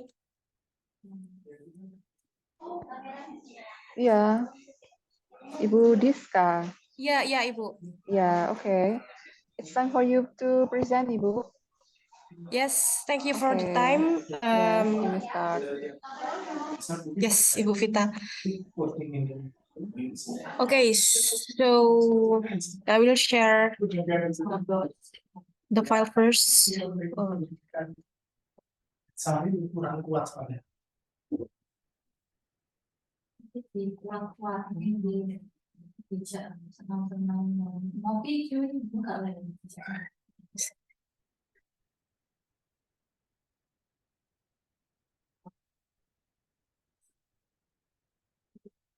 Okay, so good afternoon, everyone. Assalamualaikum warahmatullahi wabarakatuh. My name is Waalaikumsalam warahmatullahi wabarakatuh. Diska Fatima Firkianti from Universitas Darussalam Gontor. Here today, I want to present the discussion, the result of my discussion with the title "Extensive Reading to Foster Students' Reading Skill." Okay, so this is the rationale or the introduction why I select this title or focus on this discussion. First is because reading is one of the permanent skill that should be owned by the learners, of course. And then it's also linked to reading itself as the English skills that considered as difficult skill to be understood by the students. If I linked it to my everyday teaching and learning process, I still found that most of my students found difficulties in understand or comprehend the reading skill itself easily, something like that. So reading English is challenging, of course. Thus, the students need more effort to understand the meaning. And then students need extra time to comprehend the text or passage given by the teacher. So they only have limited time to read in the classroom. That's why I interested in using the extensive reading, or not using, I'm discussing about the extensive reading itself, because there are some limitation if we only discuss about the intensive one. And then according to Comfort and they claim that in general EFL reading is a difficult process. Yeah. Wait. Like that. And then the emergence of extensive reading is one of the reading activities that can be implemented in the classroom teaching and learning to push students' reading skills. Yeah, as I said before, because the time is limited and also the students got difficulties in comprehending the reading itself in classroom, so we need extra time, something like that too, and also extra materials to make them understand the materials, the reading materials easily for the students. So it should be fun. That's why it discussed about the extensive reading.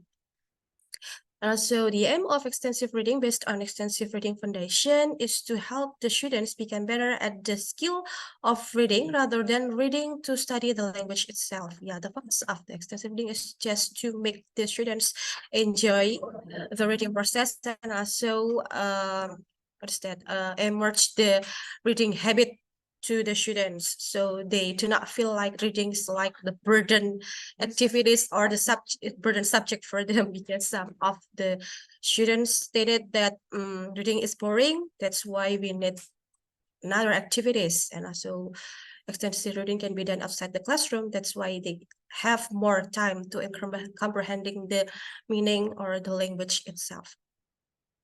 Carroll and Carson state that extensive reading is reading activity involving rapid reading of large quantities of material or longer reading, such as whole book, text, and etc. For general understanding, it's really focused on the meaning of what is being read rather than on the language. Yeah, so it's only focus on the materials, and also the activity itself.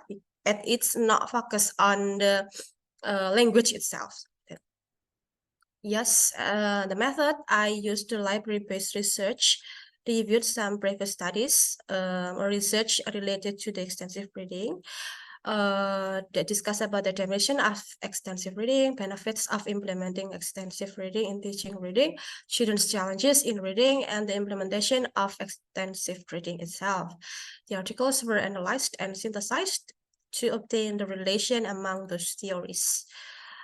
Next discussion. So first part is extensive reading definition. I got several sources related to the extensive reading definition. It is related according to Renandia et al. There are many different terms of extensive reading, including pleasure reading, self-selected reading, free voluntary reading, and wide reading.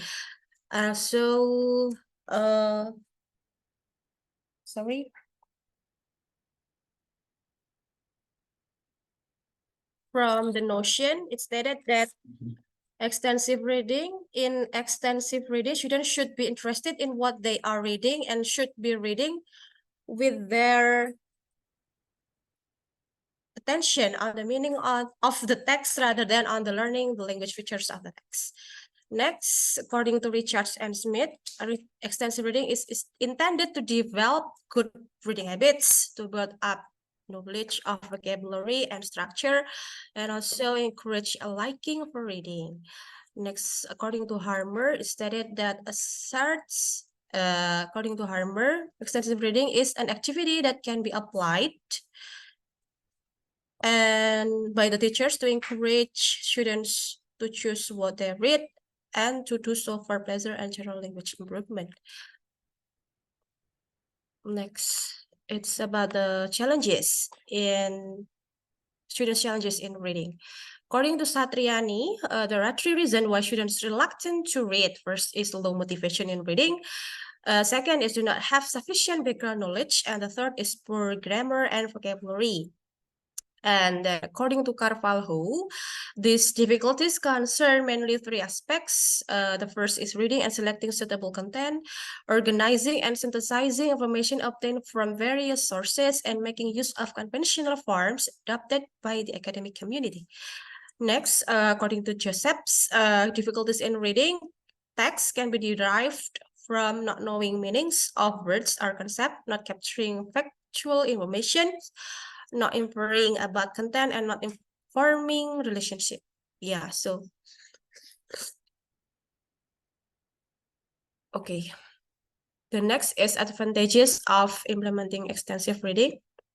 First is the students can get broad contents exposure, of course, because they can select their own materials and then they can choose what materials that they can read in their level. I mean, it's not related to the or always a teacher who select the materials, so they can free choose their reading materials. Of course, it still needs a teacher or lecturer supervisions, and then improve fluency with vocabulary, because there is a minimum or maximum books that they should read in a week, for example, and then enhance students' reading motivation, of course, because they're free for selecting the materials, and so autonomous learning, since it is done outside the classroom activities. Next, the use of extensive reading.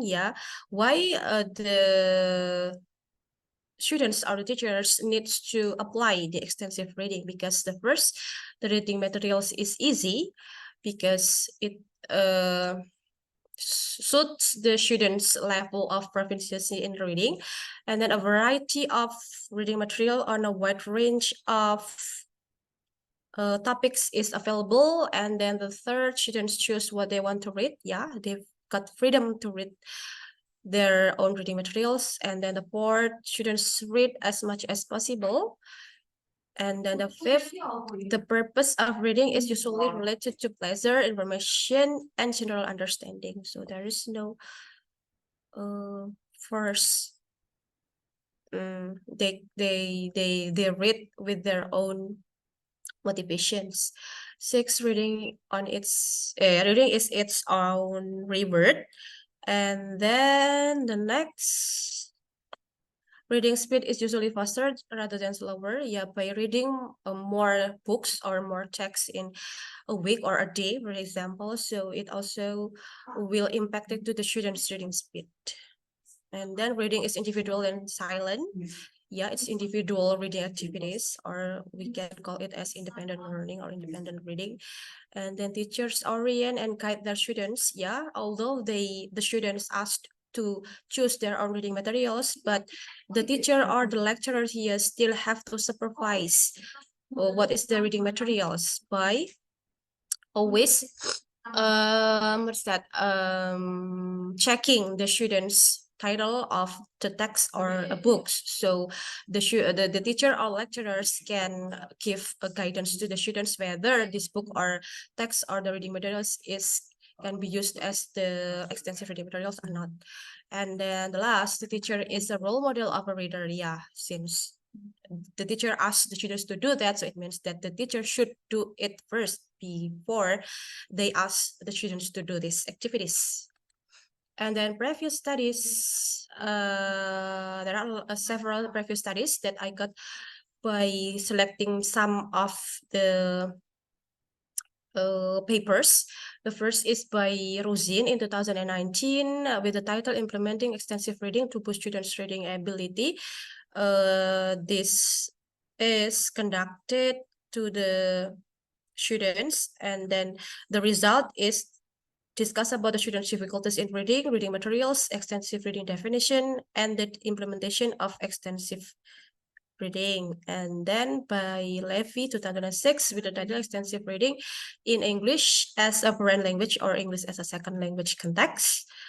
It also examines the role of extensive reading in the foreign language and second language context. It covers the usefulness of extensive reading in language acquisition, the effectiveness of extensive reading in language acquisition in specific contexts, and sustained silent reading. So it's more focused on the use of extensive reading in improving the students' language ability.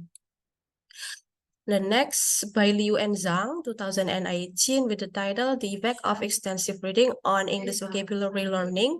It's a meta-analysis, so it's also focused on the students' English vocabulary learning. And it obtained and synthesized the data from 21 empirical studies. The result is the first, extensive reading has a significant effect on English vocabulary learning. And then in one semester is the most appropriate length of extensive reading instruction for vocabulary learning. So based on this papers, it stated that the effective time or length for the students and a teacher in implement extensive reading is less than 3 months or 1 semester. Here, 1 semester is not full like 3 or 4 months. So that's the most effective time. And then graded readers, comprehension questions, and vocabulary exercise play significant roles as reading materials and education method in promoting the vocabulary learning of EFL learners. The last is extensive reading, theory, research, and implementation by Renandia et al. The purpose of the study are to discuss the theory and principles of extensive reading, and also a critical summary of research on extensive reading that has been published over the last 5 years will be presented, and also provide directions for future research which believe would fill critical gaps in the study about the extensive reading. And also finally we come to the conclusion part. The first that I got from this materials or discussion is, first, extensive reading has impact positively in reading process for both students and also lecturers. Second, from the previous studies, students are able to broaden their knowledge through extensive reading since they can choose their own reading materials. So the third, applying extensive reading, it makes students love to read English text or book and accustom their reading habit. Okay, that's all. So that's all for me, Miss Vita. Thank you for your attention and good afternoon. Okay, thank you, Ibu Giska. Yes. I almost quite confused because you have almost similar name, Dinar and Giska. Oh yeah. Okay, and both of you come from the same institution. That's and do you also right. in the same room? Yeah, we are in the same room, of course, because we are office mate. We are Office mate. Okay. then. Yes. Okay, so we come to the question and answer session. So please, for the other presenters, do you have any comments for this presentation? So this is about reading, Ibu. Yes, it's So about reading. did you teach reading in your university? Yeah, I teach reading now. Mostly, Okay. I teach Okay. reading subjects. Okay, and this is addressed for which semester, Ibu? Yeah, now it's for the first, the third, and also the fifth semesters if it's in this so university. The fifth semester students still get the skill content. Yeah, but it's English talk skill. more about the methodology in teaching skills. So it's more about the methodology in teaching reading, something like that. So, but it's the first and also the third subject in reading is prerequisite subject for the fifth semester students before they took the methodology in teaching skills. Okay, yes. So did you feel that, or did you find that the students have some problems in their reading skill? Of course, because previously when I was students, I also thought that reading is very boring, right? Because we have to read long texts, longer texts, books, something like that. And then I realized that my students also feel like that. So that's why I not really promote, but I always give the different activities for the students. If I only talk about reading in one semester, I believe that they cannot get what the teaching goals of this semester, something like that. So I always give the different or the variety of teaching activities for my students. It covers vocabulary too. That's why some of the research, the previous research also talk about the relation between the teaching and also the vocabulary mastery, something like that.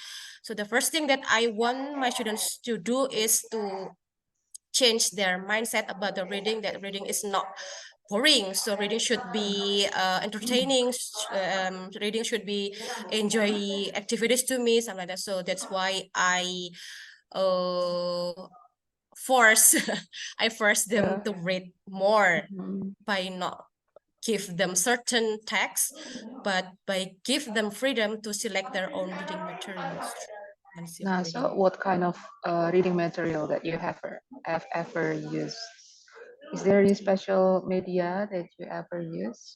No, because the first thing that I apply or no, the first thing that I want to know in the first meeting is I want to know their reading ability first. That's why I give them like, yeah, the same reading materials. But after that, I can assess that every students have their own reading ability, right? So that's why I cannot always give them the same materials every meeting.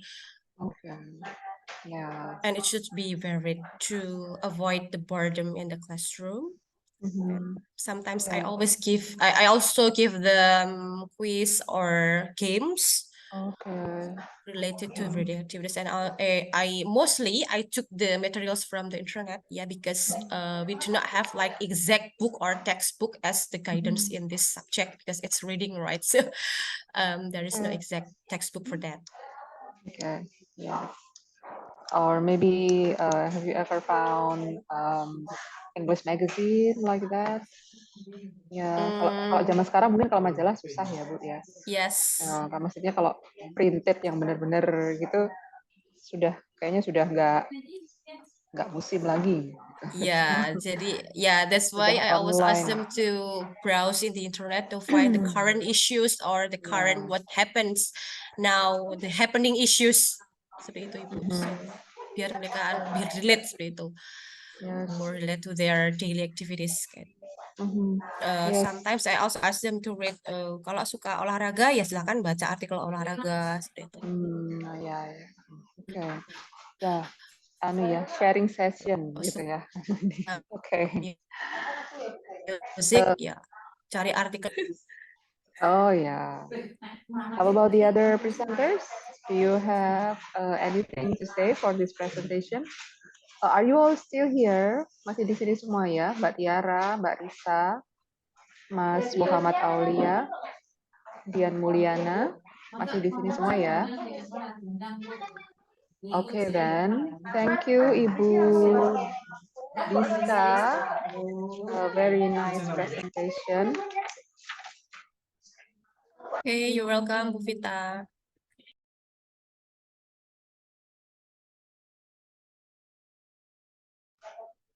Okay, now we come to the last presenter today, Ibu sorry. Ibu Dinar, ya, terbalik tadi ya. Nardita. So this is still the same from Universitas Darussalam Gontor Ponorogo with the paper title Debating as Systematic Teaching Technique to Promote HOTS. Okay. Ibu Dinar, you may start. Okay, Bufita, thank you. Am I audible or not? Yes, okay, you can hear you. Okay, first let me share the screen. I already prepared the slide. Okay, so this is said. Wait. I have, okay, that's it. Thank you. Assalamualaikum warahmatullahi wabarakatuh. Waalaikumsalam warahmatullahi wabarakatuh. Okay, good afternoon to everyone. So after Budiska talks a lot about the reading thing, now let's move on to the next skill, which is some people may consider this as the most difficult skill to master, that is speaking skill. So I'll talk more about debating as a systematic teaching technique to promote HOTS or higher order thinking skills. So it's me, that's my name, Dina Dipta. I'm from University of Darussalam, Gontor. Okay, so this is the thing that I'd like to talk about today, starting from the introduction, methods, result, discussion, and also the conclusion. Moving on to the introduction part, the very first idea came up when one of the ways to improve students' motivation to speak in English is rehearsals, which means the idea of giving students opportunities to have discussions. And this is the thing that I figured out from almost all of my classes, that the nature of students is actually eager to speak when their arguments are being objected. So naturally, the students is actually a ngeyel person, we can say that, because somehow when they denial or something, because when they have a certain idea and the other person try to against that idea, they're not going to let it be that way. They are going to try to defend their own argument. So that's why debate technique address not only to set up communicative activities in the classroom, but also promote students' HOTS or higher order thinking skills. So these ideas, from this idea, it is necessary how this technique is successfully conducted by the teacher in the classroom is enormously needed to analyze. So this is the breakground. So that's why I came up with this research. For the method, this was a descriptive qualitative study in which the subjects I took 15 students of English language education department, that they were purposely purposefully chosen under two considerations. First, all students have to speak in English all the time during the lesson. And the second, the lecturer of the class has implemented debate technique in teaching speaking for academic subject. So this debate technique is used to teach speaking for academic subject, not for the basic speaking, I mean, not for speaking one, but instead it is used for the speaking two or speaking for academic. And the data were gathered through observation and FGD or focus group discussion, then being analyzed qualitatively.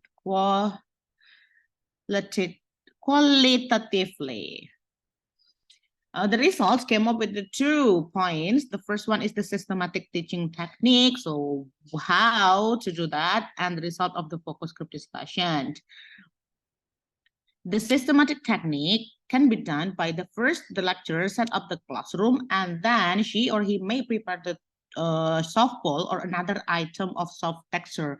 Why it is important to take the soft texture of thing? Because the lecturer later will need to pass those item, or somehow they need to throw that item to the students, because they they have to speak in order. So if we take something that is not quite soft, we're afraid that we are going to hurt the students or something. And the next thing, open the session by introducing some common terms used in debating, role of debating, and also the goal of the session, such as introduce the students with the common things of debating. The next step, the lecturer played the video of debating example. There are a lot of video that can be used as the example of debating. And then the next one, the lecturer selected a debate topic or motions that students have some preliminary basic knowledge about it, and then divided the students randomly into 2 groups, the affirmative and negative. This is the thing that the students need to understand, that in debating, the students cannot choose whether they want to be in the pro side or in the con side, because they have to be prepared in 2 conditions. Sometimes they are not quite agree with the motion, but they have to be agree with it. Or on the other hand, they're quite disagree with it, but they need, they are forced to agree with it, something like that. So they're not allowed to choose. Instead, the lecturer will set the rule for them. And then they were given 10 minutes for quick discussion. And then after 10 minutes has passed, the students took their seats into rows, ready to take their turn to speak, and then only the students holding the ball, that softball, might speak, and there were no interruptions. The students should indicate their willingness to speak by holding a hand there up to receive the ball next, and then the argument were offered consecutively by the opposing side: affirmative, negative, affirmative, negative, affirmative, negative, and etc., and continuously in turn up to the last students from the negative team. So the affirmative start first and then ended by the negative team. At the end of the session, the lecturer gave score to each student's performance considering 3M criteria, which stands from manners, matters, and also method. The result of the focus group discussion, some students, especially from the Tatum one, said that I couldn't speak English well, but I start to think that English is fun since I can argue with my friends. Talking about some current issues is interesting. The other student said that debating forced me to speak more and more since I don't want to be refuted by my opponents. It made me want to learn more to present a good argument. And the next student said, I started to think that I gained my motivation to speak when someone shared their opinion against me. Debating session is interesting because it taught me a lot of things, starting from building an idea, finding a problem, and how to solve this. So from the result of the focus group discussion, it can be seen that almost all of students believe that when someone against or when somebody else tried to against their opinion, they are trying their best to keep or to defend that own argument, so they cannot lose their argument. That's it. So that's why it is discovered that debate technique empowers students' speaking competence and leads them to perform higher order thinking skills.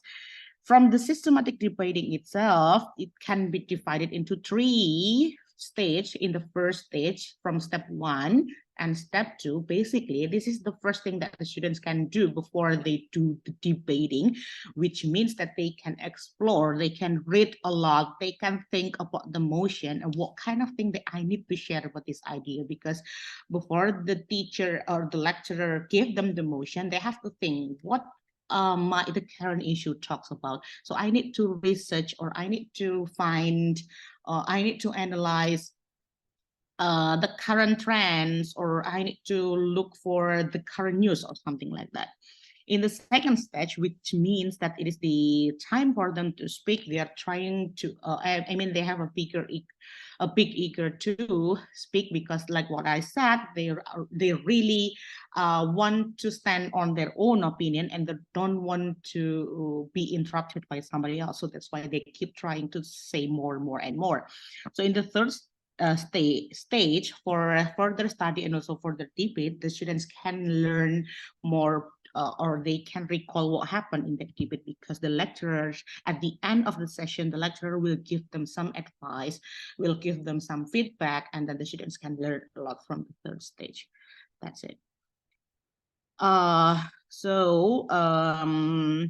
The benefits of debating technique that I can conclude from this research. The first one is, of course, mastering the course topic, because the students need to read a lot about the current issues or the current topics, and then it increasing the speed of learning, because they are given a very limited time to think about what will happen in this debate. So that's why in that injury time, they need to think, and also they need to say in one time. And the next one, it enhance social skills, because they are taught to respect the others, the other's opponent, and also they have to work together with their own teammates in order to make it work, because it's not debating, it's not an individual thing, it's more likely to be a group effort. So that's why it will enhance the social skills. And the next one, it promotes evaluation power, in which at the end of the debating thing, it will make the students learn to evaluate their speech. And then it also promotes the mental health, in which we, as the lecturer, we need to make sure that the students cannot attack the opponents because of the personal interest. because the thing in debating is not about one students against each other in a very personal manner, no, but more likely the students need to against the other opponent's arguments. So it cannot be an individual issue, something like that. And the last one, it's leading to creative learning. So as the conclusion, in summary, it can be concluded that systematic debating is an effective teaching technique, particularly because it promotes active students' interactions. And obviously, active learning cultivates multi-phase thinking procedures and develops maintenance, absorption, appropriate use, and comprehension of course content. As a result, learners benefit much when lecturers make use of educational techniques that encourage students' active involvement. And the last one, however, some teachers may find it difficult and challenging to apply in the classroom since this technique requires higher level of thinking, speaking skills. So that's why I already mentioned it in the very first beginning that this course is not for the beginner, because it's not quite suitable for you as a lecturer if you want to apply this to what is that? Beginner to intermediate level, because it's more likely to intermediate to advanced students.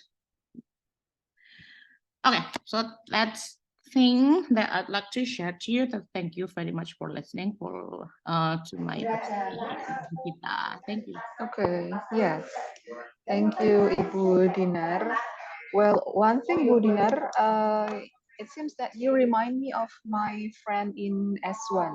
So the way Who is that? you, May I know? yeah, the way you vigorously speak with this gesture, it reminds me of Maybe her. she is a debater herself. Yes, she was, yes. So our department at that time, joined debate in UN and other universities. Well, I didn't. My friends, maybe because I was not really I was not really into firm. debating I was thing. not really firm enough. Okay, so when I see you, wah, ini kayak temanku dulu nih, seperti ini. Kalau jiwa-jiwa debater biasanya seperti itu, Bu. Ya, yes. Rada-rada ngeyel gitu kayaknya. Ya, jadi terbawa kemana-mana begitu ya. Betul, ya betul. Okay, so thank you, Ibu Dinar. So how about the other presenters? In what semester was in the Unidar Gontor for the debate class? For debating class is actually for the third semester. Okay, so yes, speaking for same. academic is for the third semester students. Yeah, so it is the same in this department. Yeah, so I know that English in debate. UNIPMA also has debating as one what is that, one special subject, right? Yes, so we Yeah. have English debate for the third semester students. Okay. Ibu, once again, I was quite interested.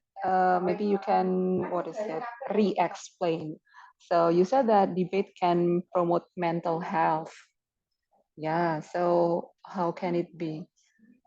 Actually, it's based on my own experience. When I said to my students that I forced them to talk about something that is that they feel is not quite comfortable to talk about, and they try to analyze and they try to search for the the evidence and something like that, and they keep trying to talk about it.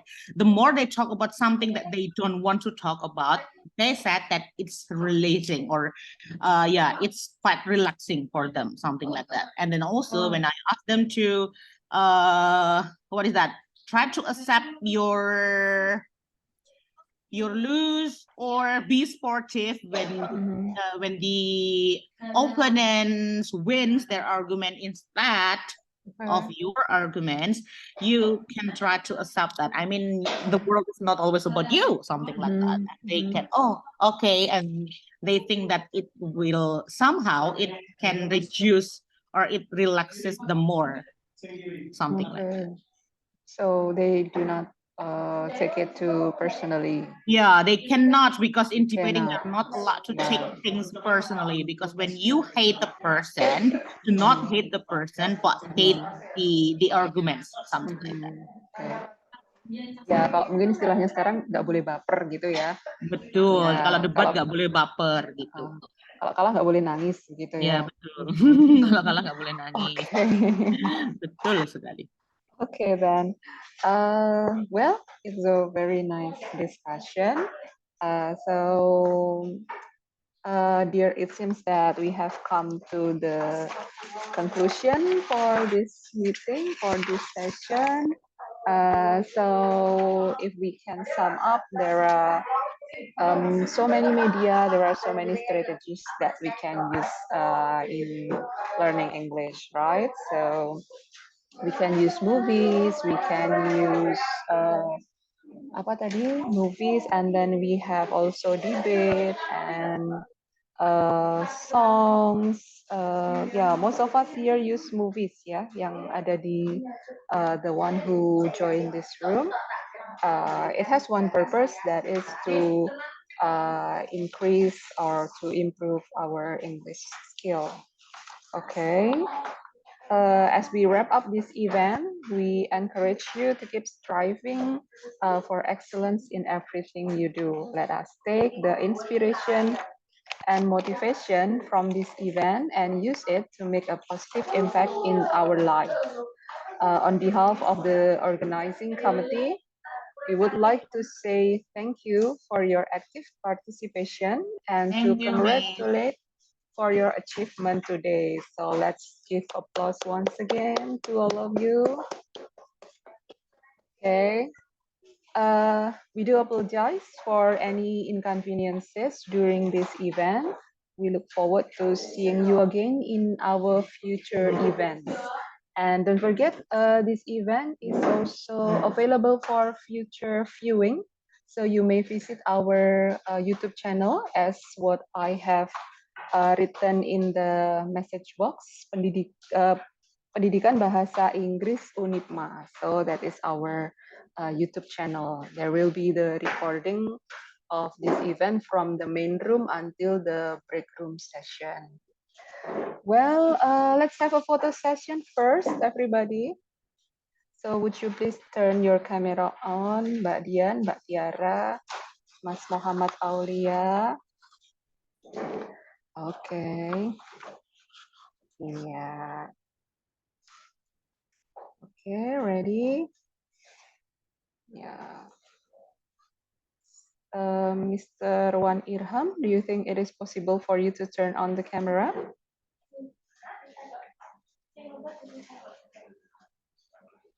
Okay, then. It seems that Mr. Wan Irham didn't answer. Okay, smile. Yes. Thank you, everybody. We'll see you again for the future meetings. Bye.